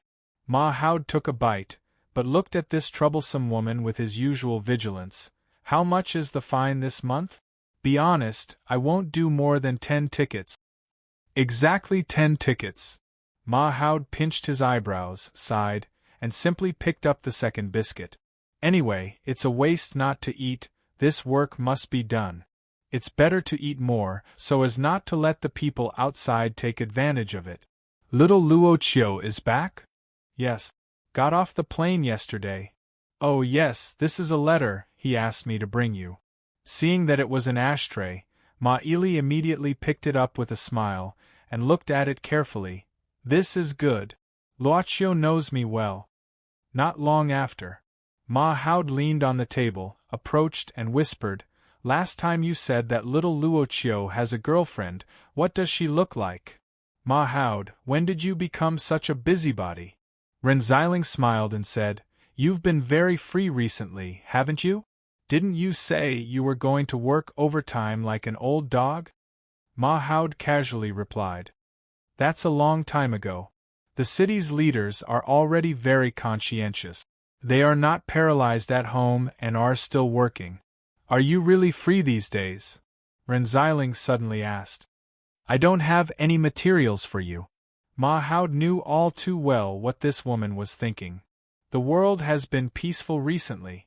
There are no strange cases except for some thieves. If you're interested, you can go out and find out more from them. Didn't you say that several people committed suicide? Didn't you say it was suicide? Ma Howd was still fiddling with the ashtray and said, Old Sheen from the Forensic Science Department also said that it was indeed a suicide.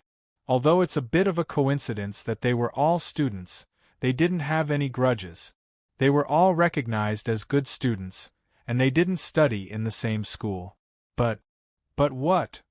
Wren Zyling's eyes lit up. Ma Howd rolled his eyes. Can you not hide your recording pen? Did I promise you that I would let you record it? Subeditor Wren smiled embarrassedly. Ma Howd lit a cigarette and said, But they all attended a cram school. I heard it was opened recently. We learned about this cram school and there's nothing wrong with it. It has a legitimate license and the teachers are all very experienced retired teachers. Wren Zyling frowned and said, But don't you think it's strange that all the students in this cram school committed suicide? It's very strange. Ma Howd nodded and said, The problem is that they did commit suicide. One of them was caught by the surveillance camera walking to the rooftop alone. The medical examiner and the examiner also came to the same conclusion. The case has been closed and the family has taken the body back. What can I do? Besides, if all the students in this cram school commit suicide, they don't need to do business anymore. Ma Howd shrugged and said, It's just that these kids are under too much pressure. Besides, many students commit suicide every day. It's impossible to count them. It's just that ordinary people don't know about it. Don't you know about it? Give me the address of the cram school. Wren Zyling suddenly spread out her hand. What do you want to do? We've closed the case. Don't make more trouble, okay? I'll let my grandson know about the market in advance. My grandson doesn't need to take the college entrance examination. In the future? Ren Xiling stared at him. Grandson? Ma Haoud gave a start. He slapped the table and jumped up. Little Luoqiu is so awesome. He made someone pregnant. Awesome. He has a child before marriage. He deserves to be Brother Luo's son. What are you talking about? I said in advance. In advance. Ren Xiling sighed and muttered, I wish he had such good energy. You scared me. Looking at Ren Xiling leaving the police station with the address of the cram school, Black Soul number 18 felt a little pressure. Was it really okay to listen to these two big shots casually discussing about the new master? When would this task end? Black Soul number 18 sighed and floated up. This woman drove too fast. She didn't know where she would go if she didn't pay attention. Black Soul number 18, stop. Ah, Miss Yu Yi. Black Soul number 18 hurriedly turned around. She didn't know when Miss Servant Girl of the club appeared behind her. The servant girl carried a shopping bag in her hand, which was filled with vegetables and meat. Why are you here? Miss Yu Yi. Number 18, get ready. Come back in 2 days to formally meet the new master. Yu Yi whispered. Black Soul number 18 was stunned. But, don't I need to continue to protect Miss Ren? Miss Servant Girl said indifferently. The new master has opened the critical door. I have no way to hide you. Besides, the new master doesn't need you to do this job. The critical door has been opened? Black Soul number 18 was pleasantly surprised. No wonder I have an instinctive feeling of not wanting to get close to Miss Ren since yesterday. For the Black Soul envoys scattered all over the world, the activation of the critical gate greatly facilitated their work. When there were enough points that could summon the critical gate, it meant that each Black Soul envoy had their own territory, and they didn't all have to be in the same place, resulting in a situation where there were too many wolves and too little meat. As for the feeling of not wanting to get close to Miss Ren, it was probably the embodiment of the boss's will. This kind of will may be unintentional, but it was very obvious for the Black Soul envoys. Yes, but the new master hasn't officially opened his own point. Yu Yi said indifferently, if the master doesn't plan to do so, as servants we shouldn't mention it. I see. Black Soul number 18 nodded helplessly. She knew that Miss Servant Girl was reminding her not to let the new master set the point in the area where she used to live. Since Miss Maid was born in the club 300 years ago, those unruly Black Soul envoys had long been buried by the grass on their grave. Take a rest these 2 days. Yu Yi nodded. I have to go back to prepare dinner for the master. Take care, Miss Yu Yi. In the club, Luoqiu habitually picked up the black tea cup and took a sip. Then he stopped. He found the taste of the tea was a bit wrong, so he raised his head subconsciously. He found that the one who brought the tea to him was not Yu Yi, but Qin Chu. Your servant went to buy vegetables and told me to add water for you at this time. Qin Chu said indifferently. There was nothing to be dissatisfied with, but there seemed to be something to be dissatisfied with. Are you used to living here? Luoqiu put down the teacup and asked indifferently. Qin Chu said, For me, it doesn't matter where I live. On the contrary, I can recover the loss of this life faster here. Luoqiu asked curiously, I heard from Tai Yinzi that there are very few people who have cultivated the cultivation method in the white jade token in the past countless years. It was even lost from the generation after you. That is to say, you're the only one who succeeded in the past 500 years. What do you want to ask? Qin Chu said indifferently. Luoqiu smiled faintly. I'm just curious if there's anyone who succeeded before you, and then, like you now, they're living their lives in the same way as you. Aren't you omniscient? Qin Chu said indifferently. Why do you ask me? Boss Luo just smiled and didn't answer this question. He couldn't say that the information needed to be paid, but since I got it from you, I don't need to waste it, such stingy words. Except for me, only 2 people succeeded in the cultivation of Huanjin Dao. One is my master, The other is the original Grandmaster. Qin Shiyu suddenly said, I'm also looking for them. Luoqiu thought for a while and suddenly said, since you want to find them, why don't you go through us? It's not necessary. After Qin Shiyu finished the task of serving tea and water, she returned to the corner of the hall and prepared to meditate. Before she closed her eyes, she said almost indifferently, this is also a part of cultivation. Finally, she closed her eyes and went into the world of her own thoughts. Looking at Qin Shiyu's meditating appearance, Luoqiu seemed to have seen something similar somewhere. That's right. He remembered the statue that hid the first gold and silver card he had obtained. He was also like that, forgetting everything. Boss Luo shook his head and continued to read the world atlas that he opened today. He didn't really understand the world of these cultivators. Then he should think about where the point should be set.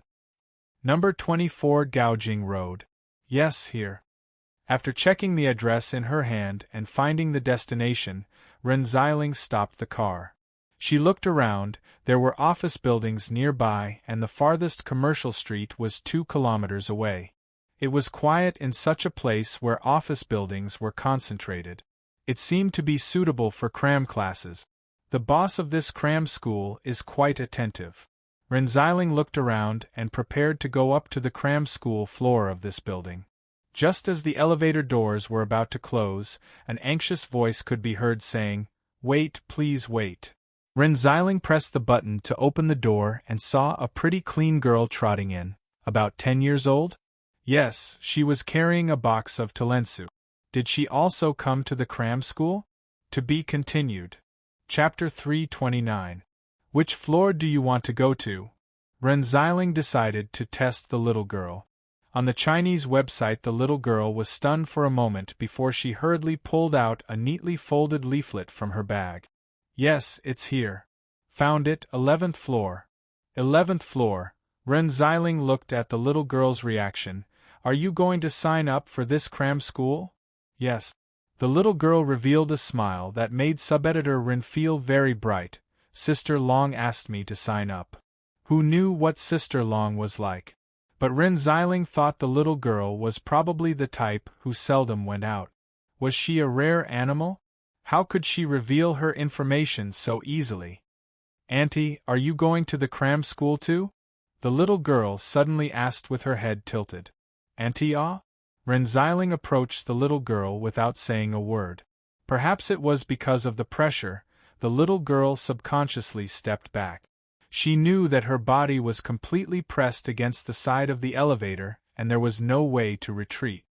What's the matter? The little girl was a little flustered. Sister Long said that she had cast a spell on her body. Not many people in this world would be able to see her true form, so she should be able to move around without worry. Look at me, yes. Look at my face. Ren Xiling squinted. Well, that's it. Tell me, which part of me looks like an auntie-ah? Wrinkles, dark circles, and pimples. The little girl swallowed her saliva, and replied with cold sweat while protecting her trensu with one hand. Ren Xiling took a few steps back as if she was hit hard. She turned around, took out the makeup mirror box from the bag, and looked at it carefully. Oh my God!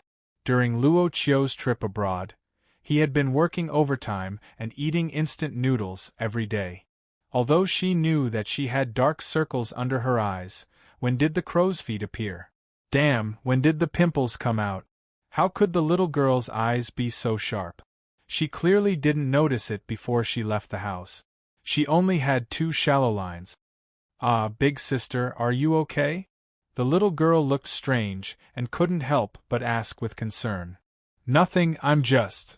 Ren Xiling looked at the floor indicator of the elevator at a 45-degree angle, as if she was standing on a mountain peak looking at the world, and said in a lonely voice, a little sad. Guo Xinyang. The little girl was stunned. As if she didn't know that she had just added insult to injury, she said innocently, Sister Long said that the people who read Guo Xinyang's books are all old. Don't let me see you again. When the elevator door opened, Ren Xiling rushed out of the elevator door and left in grief.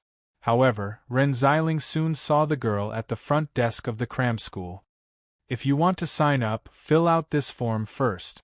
This is yours. The receptionist handed the form to the little girl, and then looked at Ren Xiling. Miss, are you here to sign up too? Why? Is there a problem? Subeditor Ren, who was still suffering from the shock, couldn't bring herself to greet the girl with a smile. She glanced at the little girl beside the receptionist. The little girl clearly felt the murderous look from the receptionist. She lowered her head in a cold sweat, doubting whether the receptionist had seen through her identity. No. The receptionist was stunned for a while, and then smiled politely. We also have a special cram school for the adult college entrance examination, so there's no problem at all. Can I know the teachers and teaching conditions here first?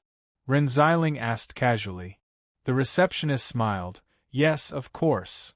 Therefore, she looked at the colleague next to her and ordered, Xiao Lu, show this lady around our classroom first. Ren Xiling followed another receptionist and left. The little girl finally felt the terrifying gaze leave. She sighed softly and took a sip of the tiramisu that was produced last week to calm her nerves. Then, she said, I've filled it out. Well, Luo Dance, what a nice name. The receptionist glanced at the little girl and smiled. Looking at the little girl's white skin, she couldn't help but sigh at the beauty of youth. Really?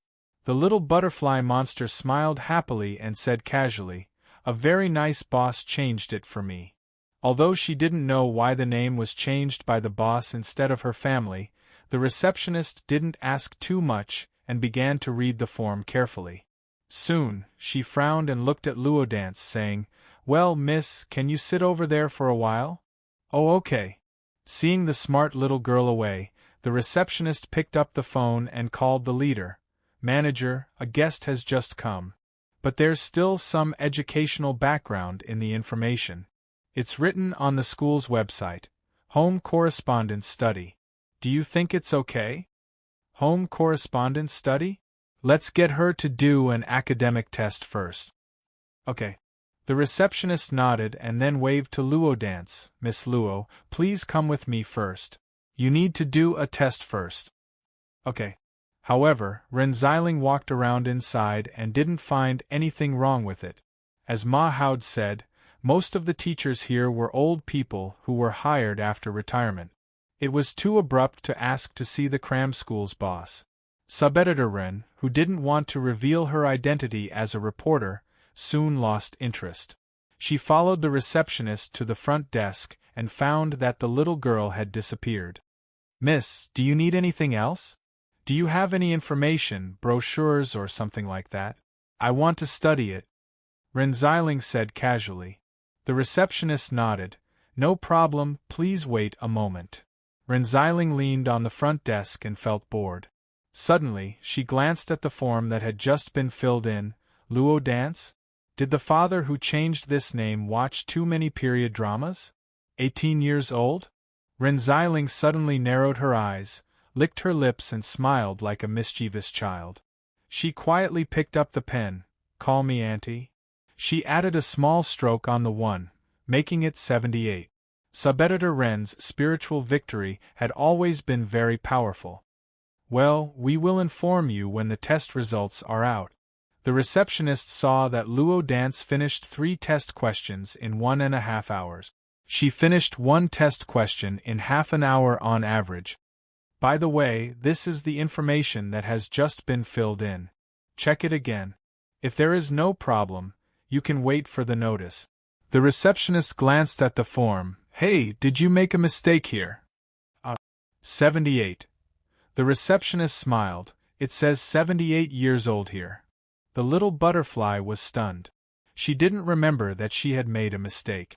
She had checked it several times because she was worried that she would give herself away. But 78 years was clearly all the time since she was born. Although she hadn't been a monster for a long time, counting the time when she was born, it was exactly 78 years. The little butterfly monster's nose twitched. She smelled the scent of that big sister on the form. Sure enough, she saw through me. What should I do? The little butterfly hurriedly filled in the form and quickly left the cram school. She seemed to have met someone before she went out. A boy about 17 or 18 years old lowered his head and seemed to have something on his mind. I'm sorry. Luo Dance quickly apologized and ran to a place where no one was, taking out the phone. Sister Long. Someone found out my real identity. Well, I don't know about a girl. I can't feel any monster aura. Her eyes are so scary. She saw how old I am. What should I do? A girl? She saw through your age at a glance? On the other end of the phone, Long Shirua frowned. Some great demons with cultivation could basically see through the origin of a little demon. The problem was that it was difficult to pinpoint the age of a little demon. She couldn't do it under normal circumstances. What else did she say? The little butterfly thought for a while. Oh. She also said, don't let her see me again, or something. Long Shirua nodded. I see. You go first. After hanging up the phone, Long Shirua narrowed her eyes. How dare you threaten the girl under my protection? I'd like to see which immortal you are. Chapter 330. As soon as he entered the classroom, he heard some whispers. He quickly found his seat among the many seats and sat down. In front of him were students from different schools and wearing different school uniforms. Just like him, the people here did not participate in the school's evening self-study. Moreover, compared to the dozens of students who participated in the evening self-study class, facing a teacher who was perhaps still young, the parents of these students were more willing to let their children come here. That was what the parents of retired teachers who had been in the profession for decades thought. They were talking about the recent cases of falling off buildings because they heard that the victims were all students of this cram school, even though they were not in the same classroom. There were 15 to 20 students in a cram school. At present, there were 5 classes and a 6th class was under construction. The best conditions, the best teachers, and the first-hand test questions. Therefore, despite the exorbitant tuition fees, it still attracted many parents who flocked to the school. Well, get ready for class. Tonight, we will analyze the questions from Shandong Province that we just took this year. Tidy up your mood and don't let unnecessary things affect your mood. Remember, there are many single-plank bridges in front of you. There are many bridges, but more people. There may be 100 or 200 people crowding at the bridgehead with you.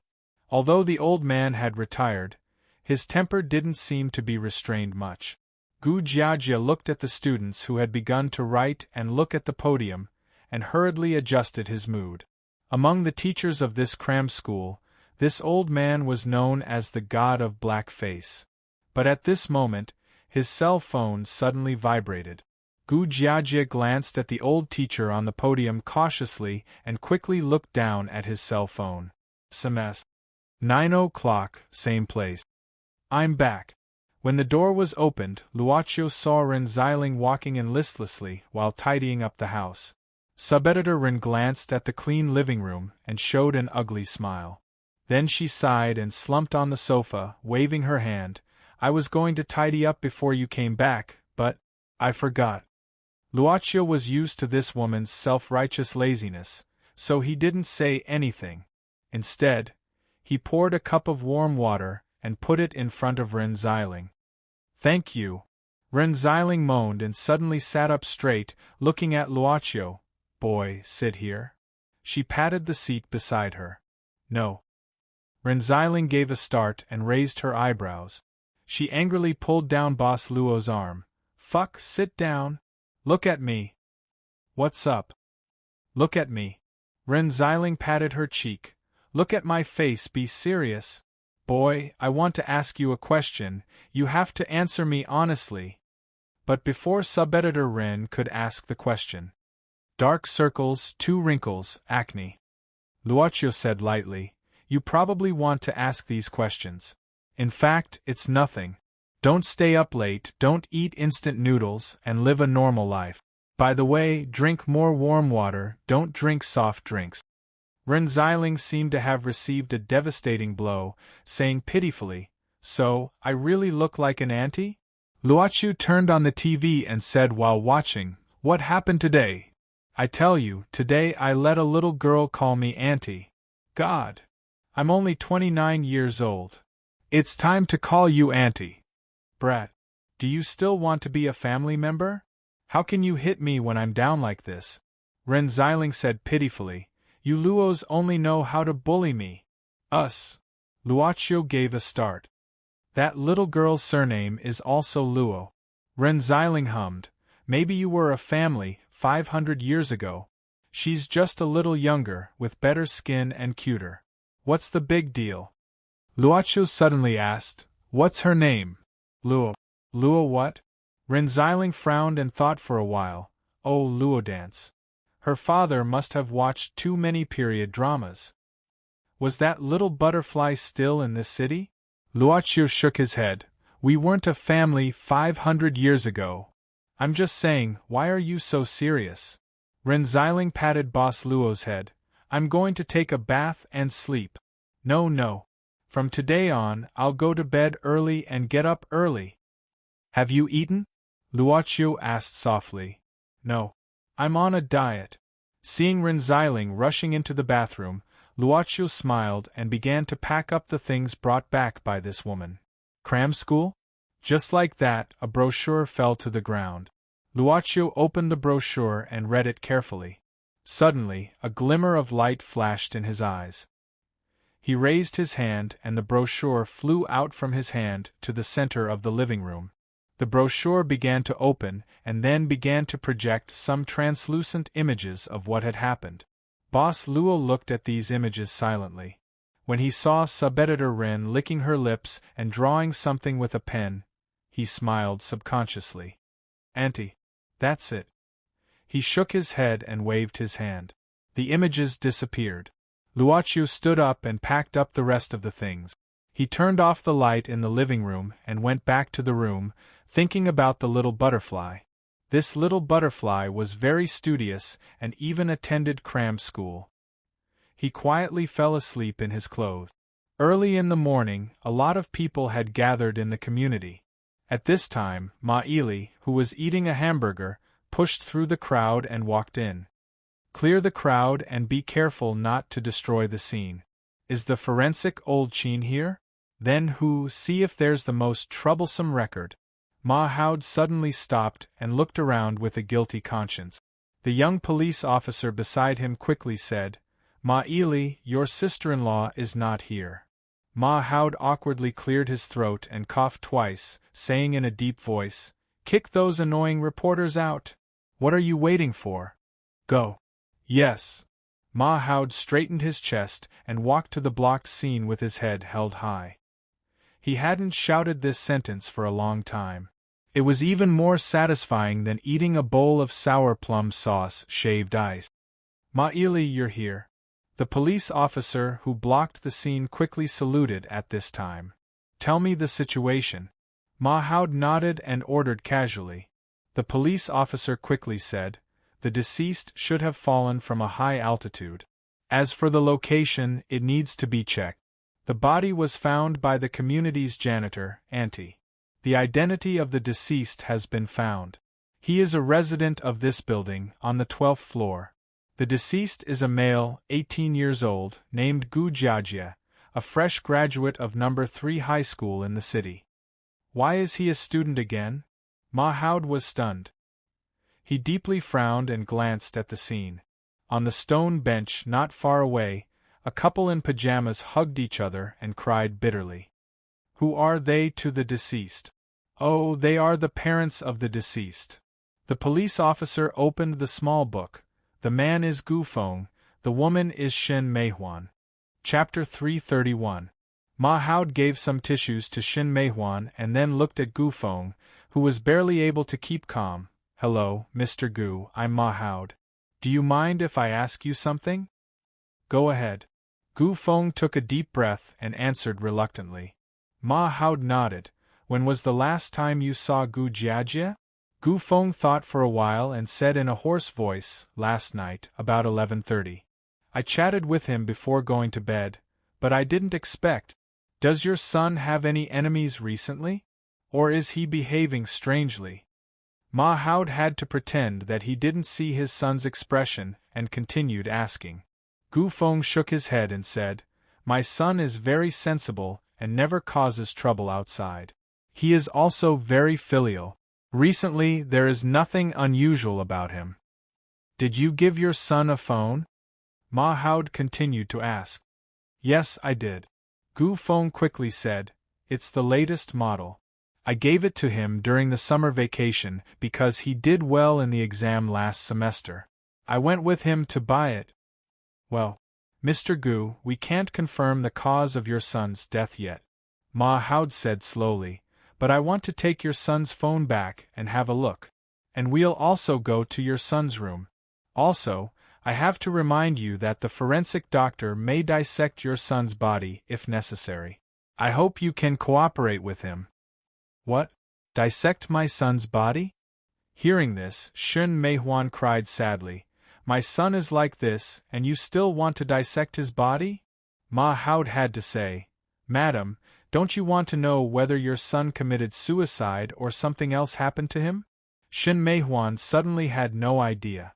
She could only lean on her husband's chest and cry bitterly. Ma Hao shook his head. He knew that he couldn't get anything out of the couple for the time being. He walked aside impatiently and lit a cigarette, waiting for the certificate holder. At this time, a figure came into his sight. A slightly thin figure walked away from the crowd with a hat on his head.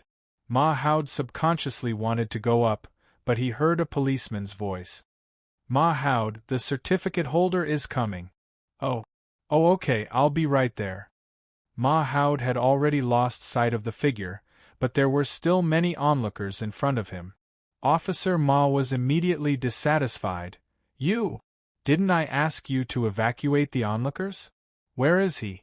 "2 steamed buns, 1 for home and 1 for takeout." "Okay." In front of the bun shop, the boss, who was kneading dough with his head down, answered casually. But soon he raised his head. When he saw the customer, he smiled in surprise. "Luo Chiu, it's you. Long time no. Come, sit inside. Do your business." Brother Chern had taken over the bun shop for some time since his parents left. Luoqiu glanced at old Chen's son, who seemed to be more skillful with his hands, smiled, and walked into the bun shop. It seemed that the shop had regained some popularity compared to when old Chen had just left. "Long time no see, why are you back today?" Old Chen's son put a towel on his shoulder, wiped his sweat, and sat opposite Luoqiu. "I suddenly remembered, so I came. By the way, I went back to the old house to clean it." Luoqiu said softly, "How have you been recently?" "Alas!" Old Chen's son smiled and replied, "Same as always. But I'm probably more comfortable than before." Old Chen's son made tea and said slowly, "People think they are not used to it at first, but in fact they just can't accept it. But if they accept it, it's not bad. It's not bad to change the way of life." He looked at the old neighbors who had already accepted the taste of his bun, smiled and said, "Recently, I began to understand some things. My dad has been insisting on staying here. I think he has his own reasons." Old Chen's son's eyes gradually became gentle. His smile was very nice, just like the taste of the bun shop's bun.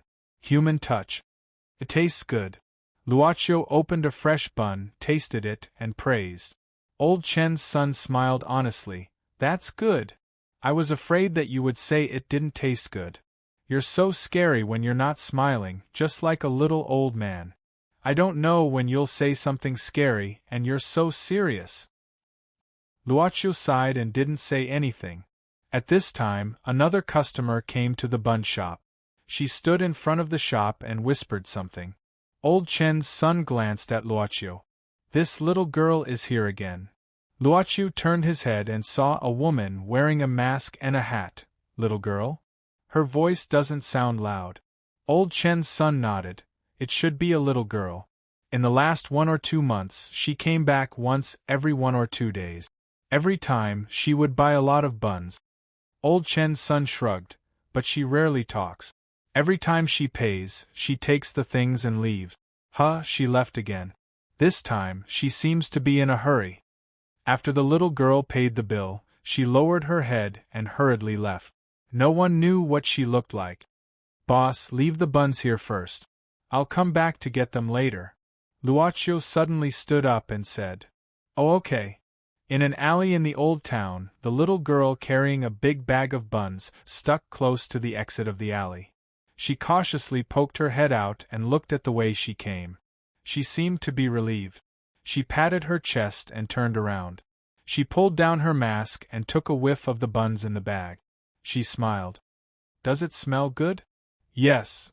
The little girl answered without thinking, but she soon realized that something was wrong. Who was asking her? She abruptly turned around and saw the person who had appeared behind her without anyone noticing. She was very frightened and let out a soft cry of, "Ah! Do I look scary?" Luocio looked at the little girl in front of him. It was Butterfly Monster Luo Dance. No. Butterfly Monster lowered her head and didn't dare to look at Boss Luo. Luocio smiled. When did you change to eating buns? You didn't eat them before. Luo Dance raised her head and blinked. It's not for me. It's for Little Black and the others. Little Black? Yes. The so-called Little Black and the others didn't refer to anyone, but a group of stray cats. In the courtyard of an abandoned house in a corner of the old town, the little butterfly monster was squatting on the ground. She peeled the buns in the bag and fed them to the stray cats that popped out from the bushes all over the courtyard. Looking at the kitten licking the butterfly monster's finger and making her smile, Luocio suddenly felt a little more comfortable. Give me a bun. He squatted down and said softly. They fed the cats like this. Chapter 332.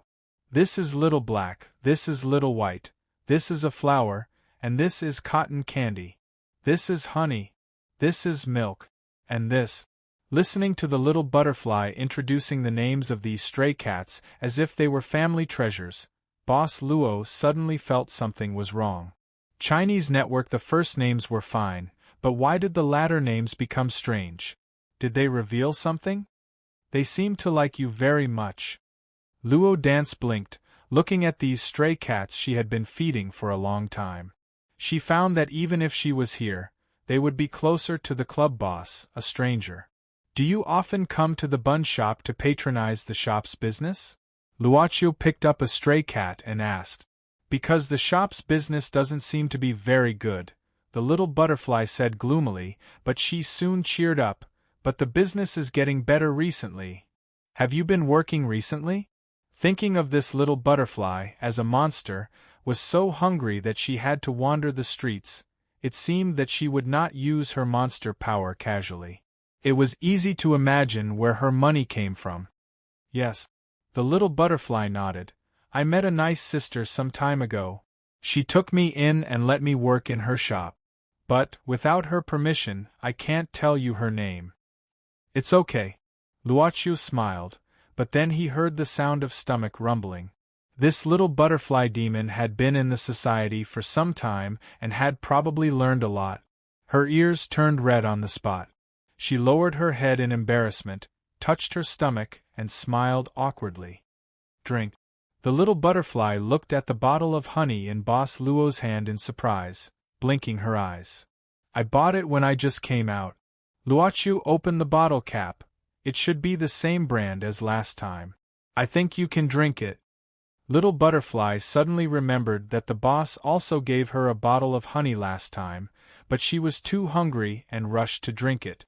She directly bit the bottle open, and her face couldn't help but turn redder. But he couldn't resist the fragrance of the honey when the lid was opened. Thus, the little butterfly took the bottle and blew into it. After a while, the entire bottle was emptied. She licked her lips in satisfaction. Sister Long said not to let me drink too much honey. She said something like going too far is as bad as not going far enough. I've only been drinking milk recently. Sister Long. Boss Luo couldn't help but smile. Only then did she realize that she seemed to have accidentally said something. The little butterfly immediately covered her mouth and said pitifully, You didn't hear anything, okay? I think I know who this Sister Long you're talking about is. Luocio gently shook his head. Don't mind it. Ah. The little butterfly nodded, not fully understanding. So be it. Luocio greeted her. Originally, he only wanted to see how the little butterfly was doing on a whim. Now that he understood, he didn't want to continue disturbing her life. Ah. Wait. Money. No need. Looking at the back of Luocio slowly leaving the deserted yard, the little butterfly suddenly shouted, Boss, will we meet again? She didn't know why she asked this. But apparently she got the answer. Don't you know where I am? Luocio whispered. If you want to find me, you can come here at any time. Seeing him disappear, the little butterfly lowered her head and glanced at the empty bottle in her hand. She thought for a while, suddenly screwed the bottle cap, and put it into her bag. Luo Dance squatted down again and touched the stray cat. She said softly, I tell you, this boss is actually a good person. Suddenly, the little butterfly's cell phone rang. Excuse me, is this Miss Luo? We're from Chaoyang Cram School. Your application has been approved. If it's convenient, please come here in a day or two to pay the tuition fee and get the materials. Then you can start classes. Oh, okay. It seemed that every time she met this boss, something good would happen to her. The little butterfly smiled, and even the wind calmed down. Just like that, 2 days passed. Shin Meihuan sat alone in her son's room. She didn't speak or eat for a whole day. Her husband, Gu Feng, came in with a bowl of porridge and said softly, Eat something. I can't eat. Shin Meihuan looked at her son's photo for a whole day. On the glass of the photo frame, there were drops of tears. Some were dry, some were wet, and some seemed to have just dropped. Gu Feng sighed and sat down. He put his arm around his wife's shoulder and closed his eyes, saying in a hoarse voice, Jiajie can't bear to see you like this. He can't bear to see me like this? Shin Meihuan turned on the switch and sobbed. No, he can't bear to see me like this. Tell me, did I do something wrong? Her husband was speechless and could only sigh. Shin Meihuan cried, Gu Feng, did we push our son too hard? Did we do anything wrong? I don't know. Gu Feng said sadly.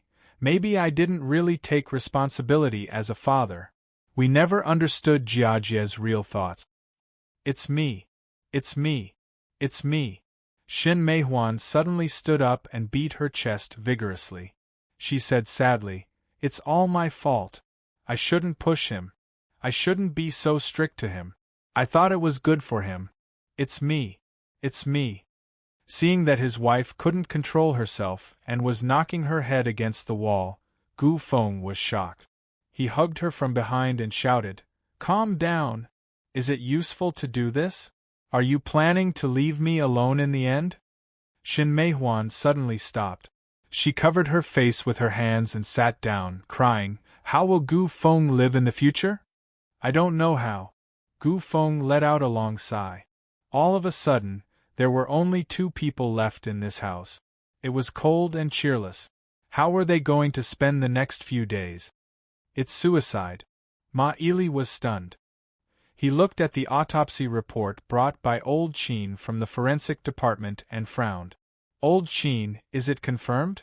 Old Qin said indifferently, Living people can lie, but corpses can't. Unless you think I'm wrong. That's not what I meant. Ma Haud laughed awkwardly and then said seriously, But, including this one, this is the 5th one. All of them are suicide. Don't you think it's really King weird? Old Qin was silent for a while and then said coldly, I have to go back to work. My work is finished after the autopsy. Forensic doctors can only judge the physical condition of the deceased, but we can't make a conclusion about the mental condition of the deceased. Mental condition? Ma Haud was stunned. Old Qin said indifferently, Although it's not a fatal wound, there are many scars in different shapes on the deceased's body. Some of them were even caused by sharp weapons. If the child was just an ordinary student, he wouldn't have so many old scars. You mean? Ma Haud nodded. Domestic violence? That's your job. Mahoud couldn't help but frown as he watched this guy leave his office. Mahoud couldn't help murmuring, "Damn it." Of course, there was something even worse. The 5 victims, including Gu Jiajie, were all students of Chaoyang Cram School. After smoking one cigarette after another, Mahoud finally filled the new ashtray with ash. Then, he resolutely picked up the phone. "Hello, Lao Lu." "Mahoud, how can you talk to your boss like this? I don't want to talk to you about this." Mahoud hurriedly said, "Director, I want to open a case and investigate the suicide cases. Do you have any evidence? The 5th victim. What else do you want?" "All right." Chapter 333. After pressing the doorbell, Mahoud saw that it was Gu Feng who opened the door. Gu Feng. Obviously, Gu Feng was surprised to see Officer Ma. "Officer Ma, what's up?" "Oh, nothing. I just have a few small questions that I want to ask. Is it convenient for you?" Mahoud smiled. Gu Feng nodded and let Mahoud in. As soon as they sat down, Gu Feng said, "My wife just fell asleep. Let's keep our voices down." Mahoud nodded. "How is your wife?" Gu Feng smiled bitterly. "How is she? I haven't eaten or slept for the past few days. It wasn't easy for me to finally fall asleep because my body was so tired that I collapsed from exhaustion." "My condolences." Gu Feng pinched his eyebrows, looking tired. "Officer Ma, you said you wanted to ask me something. What is it? By the way, when can my son's body be brought here?" Mahoud said coldly, "Mr. Gu, it seems that you are in a hurry to bring Gu Jiajie's body here." Gu Feng was stunned. He frowned and said, "Officer Ma, I don't understand what you mean by that. I can't let my son lie in that cold place all the time." "The medical examiner's report is here," Mahoud said calmly. "Combined with the traces we collected on the rooftop of your building, the conclusion is that your son committed suicide." Gu Feng sighed and said nothing. Mahoud continued, "But we found a lot of scars on your son's body. Some of them were bruises, old and new. Some were even caused by sharp weapons. Do you know anything about them?" Gu Feng paused and asked in surprise, "What happened? Why are there wounds on my son's body?" "That's why I'm here to ask you, Mr. Gu," Mahoud said indifferently. "Your son doesn't live on campus. Didn't you find any scars on his body?" Gu Feng shook his head. "I really don't know.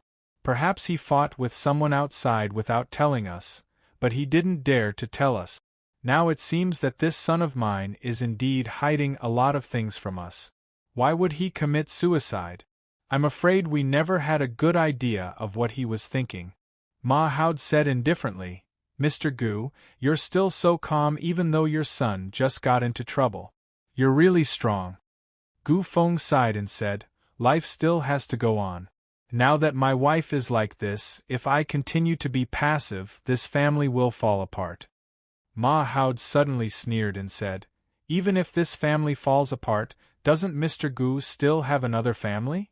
Gu Feng was stunned. He turned his head and said, "Officer Ma, what do you mean?" Mahoud originally wanted to snort coldly, but thinking that there was still a painful mother sleeping in the room, he lowered his voice and said, "You still have a mistress outside. Moreover, she just gave birth to a son for you. He's not even 3 years old, right?" "You." Gu Feng widened his eyes and said angrily, "You." Mahoud said, "Mr. Gu, now the citizen's information is very complete. It won't take a long time to find out what you want. Your identity is written in the father's certificate of your youngest son's birth. It's very easy to find out in our system. Keep your voice down. My wife doesn't know about this." Gu Feng looked nervous and looked at the door of the room with a guilty conscience. "Officer Ma, even if I have another woman outside, it's nothing. We're all men. First, it's not a big deal to make a mistake." Mahoud sneered and said, "Gu Jiajie is not your biological son. He's the child of your current wife after she remarried. For so many years, she didn't give birth to another child for you, so you found another woman to give birth to your child, right?" Officer Ma. Gu Feng was also angry and said in a low voice, "This is my personal business. It's my family business. Do you police even care about this?" "What? Even if it's a civil case, shouldn't it be under the police's jurisdiction?" Ma Hao said indifferently, "And what if it's not a civil case but a criminal case?" "I don't understand what you're talking about." Gu Feng snorted. Ma Hao said in a low voice, "Gu Feng, now I suspect that you have a habit of abusing Gu Jiajia, which led to his mental instability and suicide. So I want to ask you to assist in the investigation." "You?" Gu Feng stood up and said angrily, "You're slandering me." Ma Hao said indifferently, "Mr. Gu Feng, now the identification technology is very advanced. Even if we find a knife that matches your son's wound, we have reason to believe that there's domestic violence here. Of course, if you need a search warrant, I can give it to you right away." "Don't." Gu Feng panicked. "Officer Ma, what do you want to do?" "I just want to hear the truth." Ma Hao stared at him. He was used to interrogating criminals.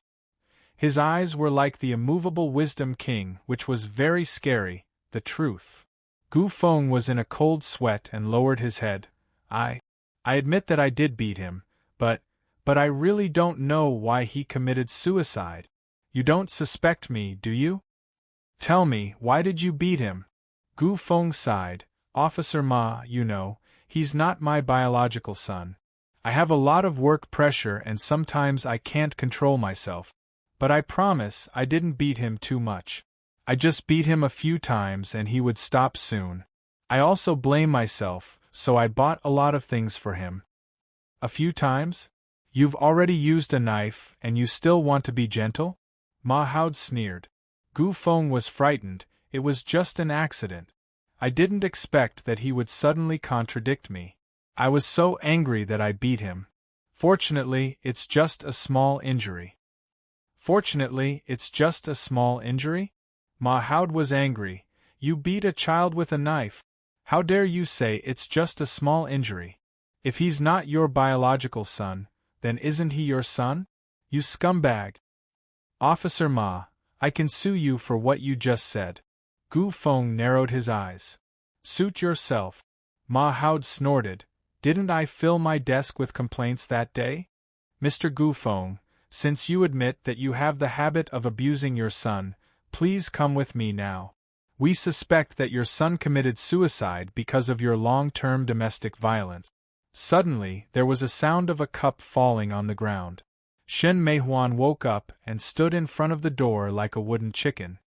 Meihuan." Gu Feng was frightened. Shen Meihuan hesitated and asked, "Is what you said true?" Gu Feng hurriedly said, "Meihuan, listen to me. It's not what you think. Don't listen to this policeman." "I heard it." Shen Meihuan rushed over. "I heard it. You bastard! What did you do to my son? You bastard! Bastard! Give me back my son! Give me back my son! Bastard! Bastard!" Seeing that Shen Meihuan kept beating him, Gu Feng suddenly pushed her away. He gasped and looked at his scratched arm, saying fiercely, "Are you crazy? So what if I beat him? Can't I beat him as his father? All these years, who was the one who raised you? Whatever you want, I will give it to you. I'm also the one who got you this job. If it weren't for me, you would still be a farmer in the countryside. But you, after so many years, you still haven't laid an egg for me. Do you have the responsibility of being a wife?" Ma Hao didn't want to see this kind of family affairs. He grabbed Gu Feng's arm and said calmly, "Mr. Gu, please go there now. Don't pull me." Gu Feng glared at him. "Humph, I can walk by myself. Mind your own business." After a long time, Shen Meihuan moved. She didn't remember when Gu Feng was taken away. She just sat there for a long time, as if she had lost her soul. Suddenly, she seemed to have heard a noise outside the door. She rushed to the door and opened it. "Jiajie, you're here." But there was no one outside. "Jiajie, where are you?" Shen Meihuan walked out of the house in a daze. She walked downstairs and looked at the community. She always felt that her son was still somewhere, but he didn't come to her. Walking out of the house barefoot, Shin Mei-hwan walked alone on the street. As she walked, she seemed to have walked into a place that was very quiet and cool. Then, there was a guy wearing a clown mask. It was a very strange place. "Miss, what do you want?" "Anything is okay." Shin Mei-hwan was absent-minded and said subconsciously, "Son, give my dead son back to me. Give it back to me." "Miss, the price of resurrecting the dead is too high. Do you really need it?" The man asked calmly. "Moreover, even if you can resurrect him, he may not be the son you know. No matter what, I'll give it all. As long as my dead son can come back. As long as he can come back." "As you wish," the man said softly. "Jiajia! Jiajia!" Shin Mei-hwan suddenly woke up. The moment she woke up, she found that she was still in the living room of her own home, as if it was just a dream. Shin Mei-hwan smiled bitterly. Maybe it was just an illusion because she missed her son too much. Once again, she walked into her son's room. Thinking about how she was going to spend her days in the future, she couldn't help but burst into tears.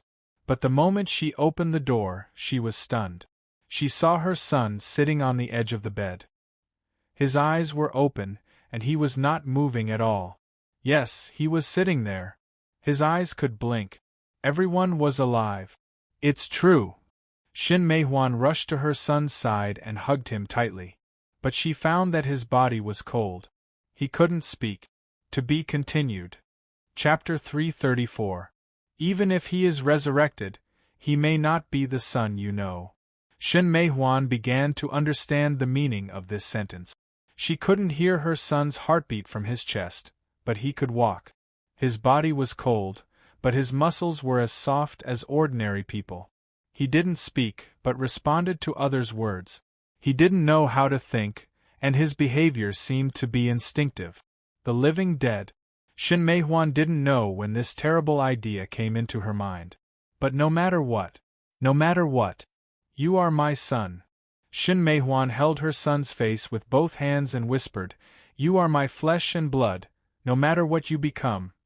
His son's eyes suddenly blinked. He seemed to understand, but also seemed to not understand. Perhaps it was just a biological reaction. But Shin Mei-hwan felt that her son was talking to her. He just didn't adapt to this state for a while. "It must be so, it must be so," Shin Mei-hwan said softly. "He must have hit his head when he fell down. It must be so, it must be so. Don't be afraid, my child, I'm here. Are you hungry? Look at you, you're so dirty. Do you want to drink water?" She felt that she was back to the time when her son was very young, and she had to worry about his daily life. Shin Mei-hwan held her son in her arms and lay on the bed. She gently stroked his head and said, "Sleep, sleep." Suddenly, Shin Mei-hwan heard some sounds. The sound of the door opening. Her husband, Gu Feng, came back. Shin Mei-hwan suddenly sat up, hugged her son tightly, and said nervously, "Don't be afraid, Mom is here. Don't be afraid. I won't let this guy hit you again. No, no, no." Gu Feng closed the door, changed his shoes, glanced at the living room, and finally sat down. After a while, Gu Feng shouted, "I'm back." He was very upset. It was not enough to describe his mood. It took him a lot of effort to get out of the police station after pulling a lot of strings. Gu Feng also asked the lawyer, and even if he was really prosecuted, he could still fight a lawsuit. This news was the only thing that made him feel slightly more at ease. However, there was another thing that he had to do with his current wife. When he married Shin Mei-hwan, he was just a nobody in the city. Although this woman had brought a son into the family, she had also brought him some luck. In recent years, he had also contracted a small factory, and his living conditions had improved a lot. Naturally, his work had also become busier. More importantly, Shin Mei-hwan also had a share in the factory. "Mei-hwan, are you there? Mei-hwan?" Gu Feng pinched his forehead and looked tired. "Can we talk about it? I admit that I did hit Jiajia, but I was wrong. However, I really didn't expect him to be like this. Tell me, which child hasn't been beaten before? When I was young, wasn't I also beaten up by my father? I think both of us are at fault.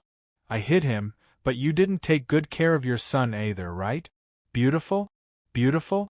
Are you listening? Suddenly, a sharp pain appeared at the back of Gu Feng's head. He only felt a buzzing sound in his head, and then the world spun, and then he lost consciousness. He directly lay down on the sofa. Behind him, Shin Meihuan was holding a rolling pin in both hands. I won't let you hit my son again. Shin Meihuan suddenly woke up and threw away the rolling pin in her hand. She knew that Gu Feng was just in a coma, and she didn't really want to do the most extreme thing. Shin Meihuan suddenly rushed into the room, packed up her things, and then took her son out of the house. She couldn't let others know that her dead son was alive again. She thought that she needed to hide her son for the time being. Ma-yi, is it appropriate to let Gu Feng go? The young policeman asked. Ma Haud, who was in a bad mood, stared at his subordinate. What do you think? I just scared him. Do you really think that we should detain him like this? Even if we know that Gu Feng hit him, what can we do? This is a criminal self-report case. But where is the victim? He is still lying in Old Chin's house. Do you want him to stand up and report the case? It's really annoying. The young policeman couldn't help but hit his right palm with his left fist. Ma Haud frowned. Besides, even if Gu Jiajie chose this extreme way because of domestic violence, there is still one thing that I can't let go of. Ma-yi, you mean the cram school? 5 suicides. All of them were students of this cram school. Ma Haud nodded. We didn't notice the first one at the beginning. Then the second one also committed suicide, then the third one, the fourth one, and now. At this time, another subordinate came in with a file. Ma-yi, the deleted message on Gu Jiajie's mobile phone has been recovered by the technician. There is a message sent by the victim before he committed suicide, but it was sent by a chat software. This kind of software is casually registered. We have asked the operator, but there is no information. Ma Haud quickly took it and glanced at it. 9 o'clock. The usual place? Teacher? Thinking about it, Ma Haud suddenly stared at his subordinate, saying abruptly, Do you still remember the mathematics, physics and chemistry in high school? What? The young police officer suddenly had a bad premonition. Hey, you go to class. What? Ma-yi, do you think I am suitable? You are not suitable, but am I suitable? Ma Haud rolled his eyes. The servant girl took out a globe from the utility room. At this moment, the club boss was rotating the globe. On the map of the globe, there were dense red dots. Of course, these red dots could only be seen by Luoqiu himself. Yi could only know how many points she knew by the places where the customers came from. But Luoqiu was different. As long as he was close to the critical gate and stayed on it, he could clearly know which points had been opened. He rotated slowly, as if he didn't want to stop. Master, Shin Meihuan took her son away and knocked her husband out before leaving. It is difficult for the society to accept a dead person appearing again. Luoqiu said slowly. It's normal that she doesn't want others to know about it. It's also predictable. Luoqiu couldn't help but recall this transaction. This woman's wish was so strong that she didn't need any consultation at all. Luoqiu didn't even say anything, and the transaction was completed. He shook his head and patted the globe with his palm, stopping the spinning sphere. At this moment, a gust of cold wind suddenly blew open the door of the club, accompanied by a cloud of black smoke. The smoke finally formed in front of Luoqiu, and he heard a slightly hoarse and gloomy woman's voice. Black Soul 18 greets the new master. Are you the Black Soul envoy that Yi said didn't dare to come because of some things? Luoqiu nodded and began to look at the old staff of the club. Black Soul number 18 took off the hood of her hoodie, revealing a rather frightening appearance. She had an aged face, a big nose that resembled a hook, and silver-gray but sparse hair that resembled weeds. She looked just like an old witch in a fairy tale. Yes, I am. Black Soul 18 made a gloomy laugh. Boss Luo had seen different forms of things recently, so he wasn't too surprised by Black Soul 18's appearance. He just nodded. You've seen me before. Work as you used to. Black Soul number 18 nodded respectfully.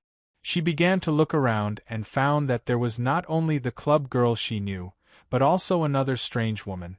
She shouldn't be the Black Soul envoy. This is Miss Qin, she will live here temporarily. I see. She intended to nod to Qin Chuyu, but found that Qin Chuyu didn't even open her eyes. She had some thoughts in her mind, but she didn't show it. Instead, she curiously stared at the other one. How should she describe it? A guy who was hanging on the ceiling in a rather delicate posture. This is Taiyinzi, he doesn't have a number now. Luochu said casually. Well, as you saw, he has some special hobbies. Black Soul number 18 nodded. She just remembered that he had some special hobbies. Anyway, she knew what the so-called special hobbies were from his appearance. Taiyinzi, who hadn't spoken for a long time, now slightly raised his head, looking at the servant girl whose face was as delicate as jade, and then lowered his head again. Really, it's not like this. Taiyinzi didn't have the thought of embarking on a prosperous Black Soul life. Now, he just felt that his Black Soul life was full of stains. But the communication between Black Souls was very little. In the past, one Black Soul was in charge of one area, so there was very little time for communication. Black Soul 18 just knew him, but didn't want to pay attention to him. Instead, she stepped forward, turning over her palm, and several white cards appeared. Master, this is the information about the potential customer that I collected during this period. These were originally collected by her to congratulate the appearance of her new master. But before she had time to present them, Yu Yi assigned another task, so she didn't present them. Now that there was a chance, she would present it at once, striving for a good opportunity to perform well. After all, the location of the new critical door hadn't been decided yet. Although the servant girl said that as a servant, she shouldn't take the initiative to mention it, but as a servant, she should strive to show her seriousness in her work in front of her master. To be continued. Chapter 335. Luo Qiu put the information of Black Soul number 18 casually on the table after receiving it. Black Soul 18 didn't show a disappointed look. She just waited for the order quietly. She didn't plan to do anything before she figured out the new master's mood. Although all the staff in the club had the same loyalty to the boss, the Black Soul envoys and Miss Servant Girl were not the same. If one had to name it, there was a hierarchy in the club that was not officially stated, but was abnormally strict. The one with the highest authority was naturally the club's owner. And there were many things worth pondering about. Anything else?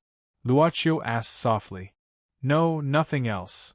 Black Soul 18 answered subconsciously. Then she looked at the new master confusedly. But, master, I should just put the information here.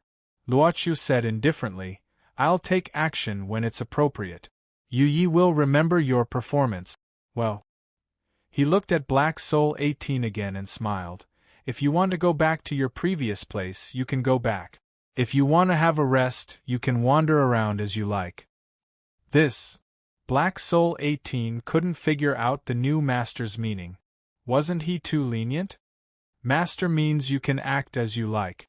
Miss Servant Girl said indifferently. Black Soul 18, have you forgotten the autonomy the club gave you after so many years? That's not what I mean. Black Soul number 18 quickly lowered her head. She deliberated over her words and said, Then I'll wander around nearby. I won't relax myself. I'll remember my duty. If there's a suitable boss, I'll present it to him at once. After that, Black Soul number 18 stepped back slowly, facing the boss of the club. She walked away step by step until she reached the gate of the club. Then she turned around and left. Looking at this scene, Luoqiu thought for a while and suddenly asked, Yu Yi, are there more Black Soul envoys like this? Before Black Soul 18 was transformed, she was a witch in the Middle Ages. The servant girl knew what her master was wondering about, so she answered softly, "Some habits have been preserved since then." Luaccio smiled and stretched. "If that's the case, I think if I was in the Middle Ages I would probably be the most incompetent monarch. I once heard from the former boss that it took him 100 years to open the critical door." The servant girl said indifferently, "But the master only took less than 5 months. Probably luck." Luaccio shook his head. He grabbed the information on the table and went upstairs. Miss Maid also continued her daily work. Qin Chuyu was still meditating. She didn't say anything and had forgotten everything. Me. Did no one think of putting me down?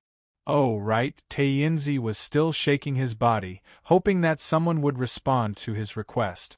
In the end, he still went on his own. Did he indulge these little bastards too much? Ma Haud squinted his eyes and stared at the big recruitment sign of Chaoyang Cram School. He threw away the cigarette butt in his mouth and stamped it out. He took a deep breath and went up the building where the cram school was located, looking like a solemn and stirring wind blowing in his face. Today, Ma Yizhong learned from another good brother. He wore a khaki-colored windbreaker and a hat of the same color. "You have a cram school for adults, right?" Ma Haud looked back sneakily at the front desk. Then he turned around and said, "I saw it on the billboard downstairs." "Sir, you." The receptionist looked at this uncle in surprise. She seemed to think of something and smiled. "Sir, you want to enroll in the cram school for adults, right?" "Shh. Keep your voice down." Ma Haud made a gesture of silence. "Sir, it's better for you to relax." The receptionist still smiled. "Sir, it's amazing that you are still working hard for the adult college entrance exam at your age. I'm starting to admire you. You must be a very great person." Am I? Ma Haud cleared his throat. He felt that girls were good at talking. So he slightly closed his beer belly and straightened his chest. "Yes, many people say that about me." Of course. The receptionist was so charming that Ma Haud paid the tuition fee. When he came back to his senses, he was already sitting in one of the classrooms of the cram school. Damn it! Ma Haud looked around at the guys sitting in front of him. Some of them were in their 20s, while some were in their 30s. He did see some who were about his age. Ma Yizhong casually flipped through the information that was sent to him. In less than 3 minutes, he had already flipped through a book. Who the hell knew what he was reading? X-axis? Y-axis? Z-axis? Just as Ma Ili was stupefied and listening to the old man on the podium, he suddenly felt something poke him in the back. "Who is it?" Ma Haud, who was used to the rough voice, turned around impatiently and saw a woman wearing a headscarf and sunglasses. He was stunned and said, "You are—" The other party lowered his glasses slightly and winked at him. At this moment, the private police officer couldn't hold onto his textbook and almost dropped it on the ground. He almost jumped up on the spot. Sister-in-law. Sister-in-law. But at this moment, the woman in the back seat covered his mouth and gestured for him to keep quiet. She lowered her voice and said, "Sweep your head. Keep your voice down." Ma Haud opened his eyes wide and nodded. "Why is Rin Xiling here? What the hell is she doing here?" He looked back at the old man on the podium and sat up straight. However, he leaned back and covered his mouth with his textbook. "When did you get here? Why didn't I see you? When did I come? Of course, I came earlier than you. You can't see? Isn't it because an old bastard like you was coaxed by the receptionist's little sister and sat down without even knowing your own name? I'm observing. Investigating. Do you understand? Don't talk nonsense. Wait, why are you here? Then why are you here? Be honest. Sister-in-law, did you find something?" Ma Haud sighed. Who was the woman in the back seat? She was his sister-in-law, the cancer of the industry. Rin Xiling being here seemed to be out of his expectation. But thinking about it, it seemed to suit her personality. As for the reason, Ma Haud already knew. I've been here for 2 days and I didn't find anything. Damn it. The tuition fee of this cram school is ripping me off. Ren Xiling shook her head. My tuition fee will be reimbursed by the informant fee. Otherwise, I'll have to eat dirt this month. You know what? It doesn't matter if I'm hungry, but can you bear to let my baby son be hungry? I'm the only one making money to support the family, brother Ma. I've never seen such a shameless person like you. So the old man on the podium patted the ruler in his hand and said in a deep voice, "The bearded man in the yellow windbreaker, be quiet. Don't you know what the classroom discipline is?" Ma Howd couldn't help but think of the dark and humiliating history of being ruled by the teacher for decades. Smoke less. Although the cram school was over, Ma Howd and Ren Xiling didn't leave. Instead, they came to the rooftop of this building. Ma Howd tried to persuade them, but it seemed to be useless. He was also addicted to smoking, so he simply lit one. "How about exchanging information?" Ren Xiling suddenly said. "You go first." Ma Howd rolled his eyes and said, "We found from the mobile phone of the 5th victim that he had an appointment with someone here before the accident.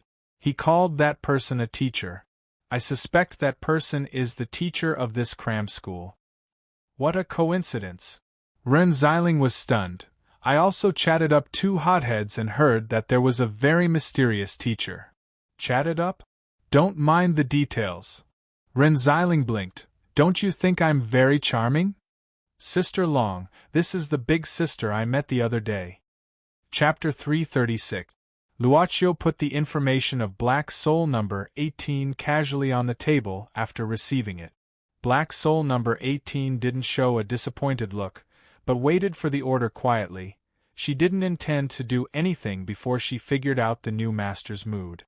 Although the loyalty of all the club's employees to the boss was the same, the way of loyalty between Black Soul Envoy and Miss Servant Girl was different. If one had to say, there was a hierarchy in the club that had never been officially stated, but it was extremely strict. The boss of the club was the supreme one. And below, there were many things worth pondering. "Is there anything else?" Luochio asked softly. No. Black Soul number 18 answered subconsciously, and then looked at the new master confusedly. "But, master, now I should just put the information here." Luochio said indifferently, "I'll take action when it's appropriate. You will keep your performance in mind." Well. He looked at Black Soul number 18 again and smiled. "If you want to go back to your previous place, you can go back. If you want to have a rest, you can wander around as you like." This. Black Soul number 18 was more confused about the new master's meaning. Wasn't he a bit too lenient? "Master means you should act as you like," Miss Servant Girl said indifferently. "Black Soul number 18, have you forgotten the self-awareness that the club gave you after so many years?" "I don't mean that." Black Soul number 18 lowered her head quickly and considered the appropriate words. "Then I'll wander around nearby. I dare not relax myself, and will always remember my duty. If there's a suitable customer, I'll present it to him at once." After that, Black Soul number 18 stepped back slowly, facing the boss of the club, and walked away step by step. She didn't turn around until she left the door of the club. Looking at this scene, Luochio thought for a while and suddenly said, Are there more Black Soul envoys like this?" Black Soul number 18 was a witch in the Middle Ages before she was transformed. Miss Servant Girl knew what her master was confused about, so she answered softly, "Some habits have been kept since then."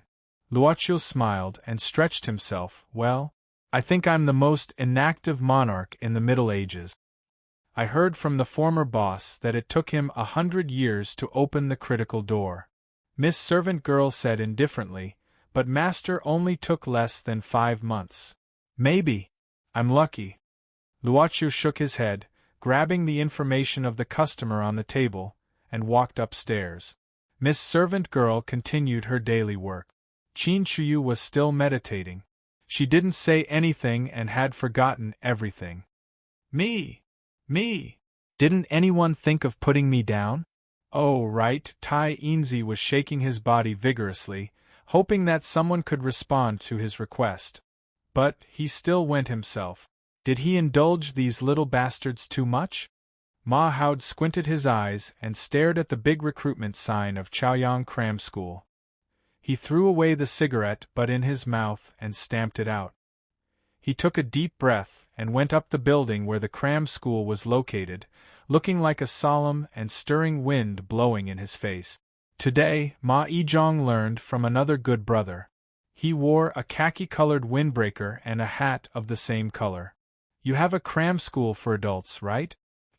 At the front desk, Ma Howd glanced behind and then turned around. I saw it on the billboard downstairs. Sir, you. The receptionist looked at this uncle in surprise.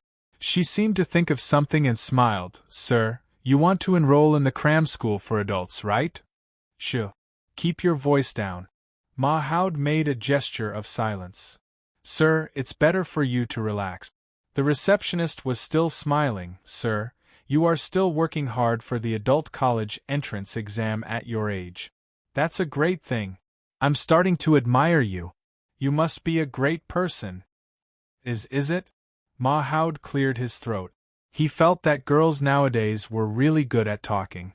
He slightly closed his beer belly and straightened his chest. Yes, many people say that about me. Of course. The receptionist was so charming that she paid the tuition fee in a daze. When she came back to her senses, she was already sitting in one of the classrooms of the cram school. Damn it, Ma Howd looked around. Some of them were in their 20s and some were in their 30s. He saw some who were about the same age as him. Ma Yizhong casually flipped through the information that was sent to him. In less than 3 minutes, he had already flipped through a book. Who the hell knew what he was reading? X-axis? Y-axis? Z-axis? Just as Ma Yi was stupefied and listening to the old man on the podium, he suddenly felt something poking his back. Who is it? Ma Howd turned around impatiently. He saw a woman wearing a headscarf and sunglasses. He was stunned. You are. The woman slightly lowered her glasses and winked at him. Officer Ma almost lost his grip on his textbook and almost dropped it on the ground. He almost jumped up on the spot. Sister-in-law. Sister-in-law. But at this moment, the woman in the back seat covered his mouth and gestured for him to keep quiet. She lowered her voice and said, Sweep your head. Keep your voice down. Ma Howd opened his eyes wide and nodded. The woman let go. Damn it, why is Ren Xiling here? He looked back at the old man on the podium and sat up straight. However, he leaned back and covered his mouth with his textbook. When did you get here? Why didn't I see you? When did I come? Of course, I came earlier than you. You can't see? Isn't it because you were coaxed by the receptionist's little sister and didn't even know your surname before sitting down? I'm observing. Investigating. Do you understand? Don't talk nonsense. No, why are you here? Then why are you here? Be honest. Sister-in-law, did you find something? Ma Howd sighed. Who was the woman in the back seat? She was known as the cancer of the industry, his sister-in-law. It was out of his expectation that Ren Xiling would be here, but after thinking about it, it seemed to suit her personality. As for the reason, Ma Howd already knew. I've been here for 2 days and found nothing. Damn it. The tuition fee of this cram school is ripping me off. Ren Xiling shook her head. My tuition fee will be reimbursed by the informant fee. Otherwise, I'll have to eat dirt this month. You know what? It doesn't matter if I'm hungry, but can you bear to let my baby son be hungry? I'm the only one who makes money to support the family, Brother Ma. I've never seen such a shameless person like you. So the old teacher on the podium patted the ruler in his hand and said in a low voice, The bearded man in the yellow windbreaker, be quiet. Don't you know what the classroom discipline is? Ma Howd couldn't help but think of the decades of darkness and humiliation under the rule of the teacher. Smoke less.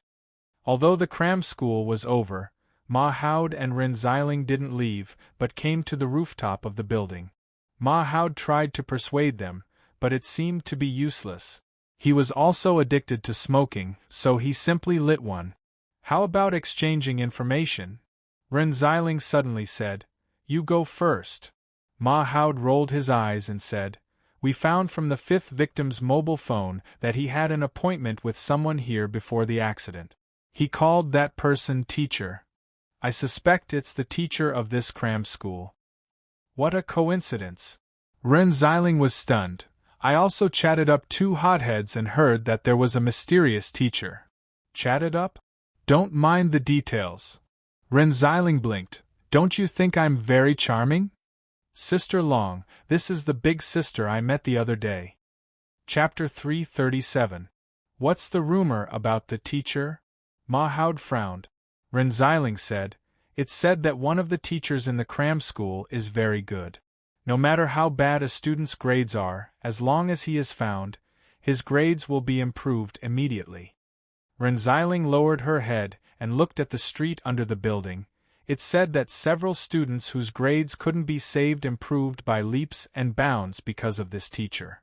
Ma Haud was stunned. Since they came to this cram school, their grades should be improved, right?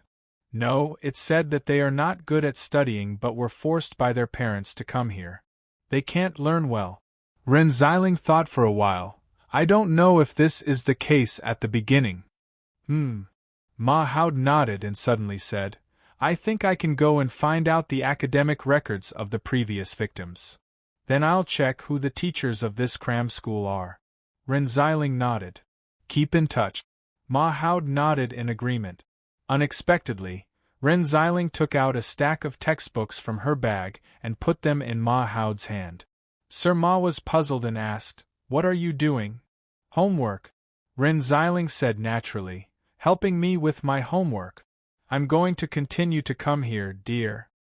Wait, why is it me? If not you, do you think it's me? Why did he seem to have heard of this sentence before? That's it. I have to go back, it's too late.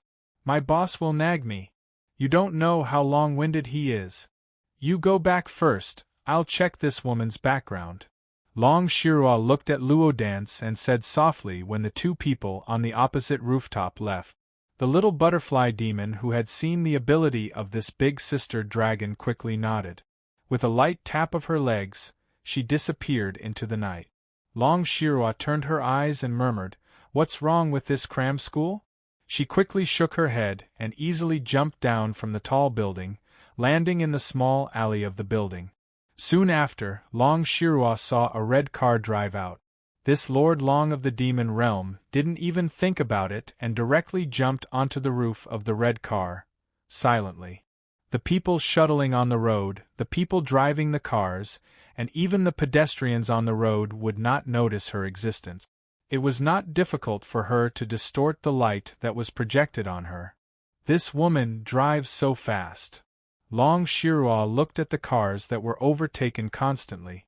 She slowly squatted down and put her hand on the roof of the car. Soon she showed a more puzzled expression. First of all, she didn't think the little butterfly monster would lie to her. That was to say, the woman who drove the car did threaten Luo Dance and saw through her background at a glance. However, this woman seemed to be just a human being. There is some weak aura in her body, but it's at most a healthy level. Long Shirua couldn't help but feel more puzzled. The aura in this woman's body was not so much from her own cultivation, but from somewhere. For example, she wore some jade magic tools with aura for a long time. Whether she is a human or a ghost, I'll know after I try. She believed that some instinctive reactions would never escape her eyes. Long Shirua gently tapped on the red car with her finger. At the same time, when Ren Xiling saw the red light in front of her, she thought that it was not appropriate to rush over, so she simply stepped on the brake. She had to obey the traffic rules occasionally. Sub-editor Ren suddenly smiled and took out her phone, intending to make a call while waiting for the red light. 120 seconds of red light, what a joke. But she soon found something wrong. The brake system seemed to be out of order. The car didn't intend to slow down at all and rushed straight through the intersection. After leaving that home, Shin Mei-hwan didn't know where to go with her son. She wanted to leave this place and find a place where no one knew her and take good care of her son who had become like this. But she was worried about when her son would become a cold corpse again. She knew that the mysterious place must be somewhere in this city. If something were to happen to her, would that place help her again? Shin Mei-hwan couldn't help thinking of the strange contract. But she didn't regret it. Taking a deep breath, Shin Mei-hwan opened the door of the hotel. She knocked Gu Feng out and didn't want to see the man who used to sleep with her. So she could only choose to rent a house outside temporarily. As soon as he opened the door, he saw a woman in a black dress walking out. She seemed to be going out. The uncle at the front desk ran up enthusiastically and said to the woman in the black dress, "Miss Blackwater, are you going out to buy food again?" Shin Mei-hwan didn't care too much. She went up the stairs and headed upstairs. While the conversation between the woman in the black dress and the uncle was still going on, the woman in the black dress suddenly asked, "Boss, when did this woman check in?" Around 5 or 6 p.m. The uncle thought for a moment and said, "What? Miss Blackwater, do you know her?" "No, I don't," the woman in the black dress said indifferently. She suddenly raised her head and looked at the ceiling of the hotel hall, muttering in her heart, "But there is a faint smell of corpse on her." There were many situations where a person would be contaminated by corpse. She couldn't figure out the woman's origin in the black dress. It seemed that this place was not a long-term residence after all. Just as Blackwater, who had to take care of many small monsters, was considering whether to leave this place or not, the woman who had just climbed up the stairs rushed down and rushed to the uncle. She grabbed his arm nervously and asked, "Boss, what are you doing here? Have you seen my son?" "Your son?" The uncle was stunned and rolled his eyes. "Madam, we just met this afternoon. How can I know your son?" "I mean the one who came with me this afternoon," Shin Mei-hwan asked more eagerly. The uncle was stunned and blurted out, "Your son? I thought. Oh, nothing. The person you're talking about, I think I saw him walk out just now. I asked him where he was going, but he didn't answer me. He didn't say anything." "Thank you." Shin Mei-hwan loosened her hand and rushed out of the hotel. The uncle of the hotel was confused, but he found that Blackwater had disappeared without him noticing. Boss Luo didn't start reading the information inside immediately after playing with the information cards for a while. The information cards slowly rotated in his palm. Suddenly Luochio put them down. He stood up and waved his hand. On the sofa near the window on the second floor of the club, a thick account book appeared out of thin air. Luochio couldn't help thinking about what kind of criteria the former boss used to choose the opening point of the critical door. These points seemed to be traceable. Then, were there places that the former boss deliberately didn't open, and why did he deliberately not open those places? For this reason, Luochio tried to find some clues from the transaction history that was as numerous as the sand in the Ganges River. But just as he flipped to a certain page, his fingers stopped. Before the page was completely opened, Boss Luo suddenly raised his head and disappeared from the club in an instant. A strong sense of uneasiness caused him to act in this way. The next moment, Luochio was standing on a pedestrian overpass somewhere in the city, watching a red car rush past him directly under the ground. Luochio clearly saw that there was another person standing on the roof of the car. Chapter 338. Calm down, calm down. Ren Xiling forced herself to calm down. Although the brake system malfunction was a serious matter, it was not fatal, right? At this time, keep calm and don't step on the accelerator. She had rich experience on the road, so she pressed the button of the danger light and switched the car to the deceleration lane. Although her palms were sweating because of the close call, she still carefully observed the situation on the road. "Don't be nervous, Ren Xiling. You see, the car is slowing down. Very good, just like this, slowly, slowly." The car began to slow down in the deceleration lane. Long Shiruo, who had been observing, could not help but show a trace of surprise. She felt that the woman driving was really calm. Although she had seen her calm side in the face of danger, it was not what Long Shiruo wanted to see. Long Shiruo's finger gently tapped on the roof of the car again.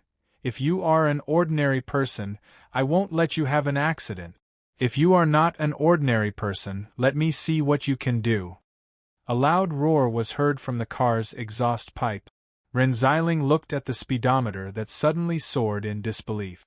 She opened her mouth but couldn't say a word. When the car's acceleration reached a certain level, Ren Xiling finally realized that the danger was not far away, but closer. Damn! There was another red light in front of her, but it was not as good as the previous intersection. In front of her, there was a long line of cars. Ren Xiling quickly unfastened her seatbelt and reached out to open the door, but she did not expect that the door would not open. At this moment, the sound of breathing and heartbeat almost overlapped. Many things flashed through Ren Xiling's mind. Finally, she slowly closed her eyes. She could not escape, could not stop, she could only wait for the worst situation to come. She subconsciously stepped on the brakes to the end.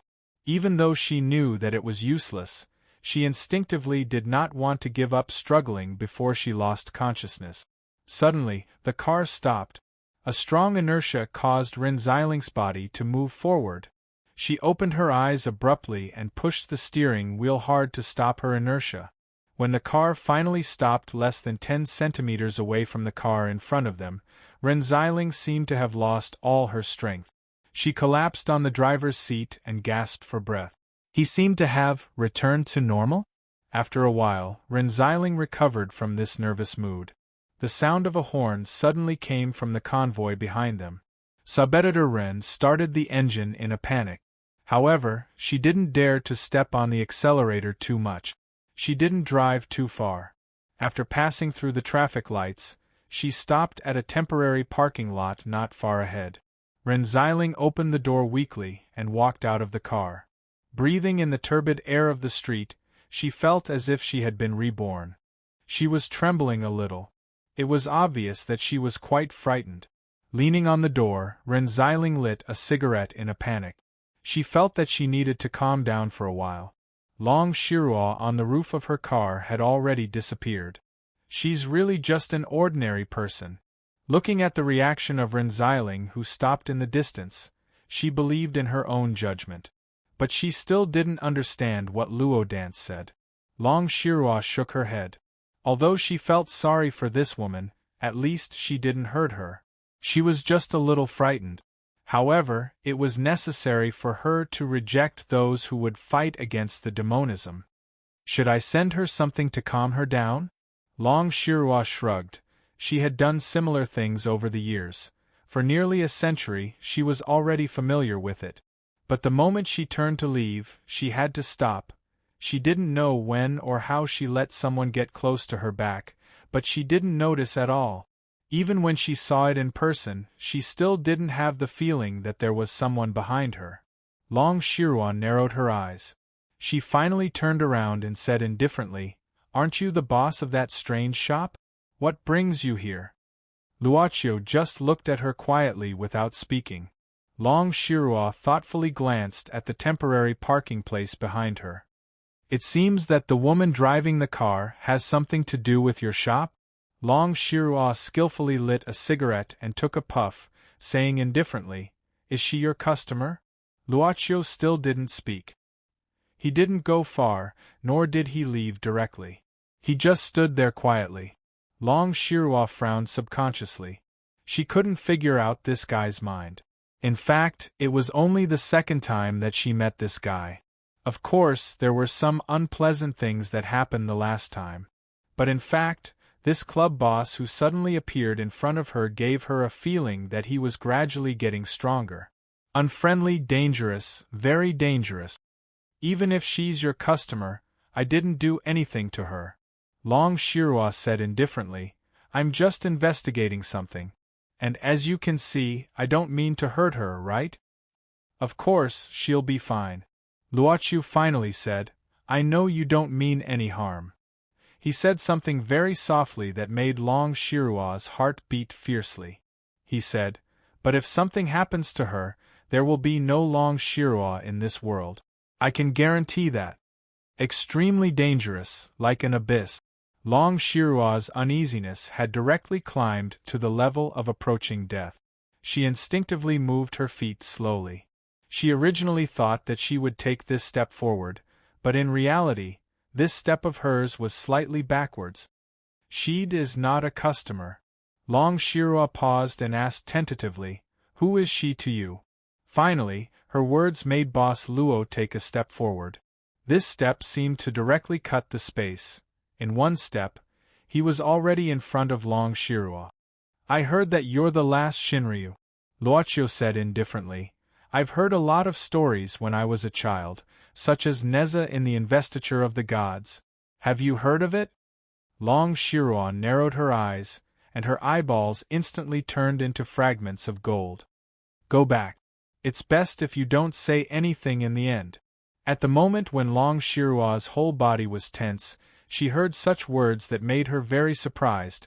She even prepared to have some conflict with the boss of this mysterious club. No, the conflict had already happened. This kind of spiritual collision had indeed happened. Although her instincts so clearly made her understand that she needed to stay away from this guy, as far away as possible. But as a dragon, her pride and self-esteem couldn't let her escape so easily. "I'm not your customer, and you're not anyone to me," Long Shirua sneered. "Since you know what my original intention is, then you should also know that I need to investigate some dangerous things. The life of the monster race in this city is already so despicable. I don't want to see them hiding in the east and unable to live under the sun." "You don't mean any harm." Luochu shook his head and said, "From your point of view, you didn't do anything wrong. And from another point of view, this woman does need some profound lessons. She really drives too recklessly.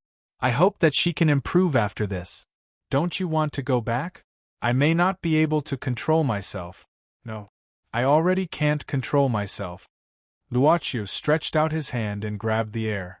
And Long Shirua's body seemed to be out of control, as if it was directly pushed by something. When she came to her senses, her neck was already in the hands of the other party.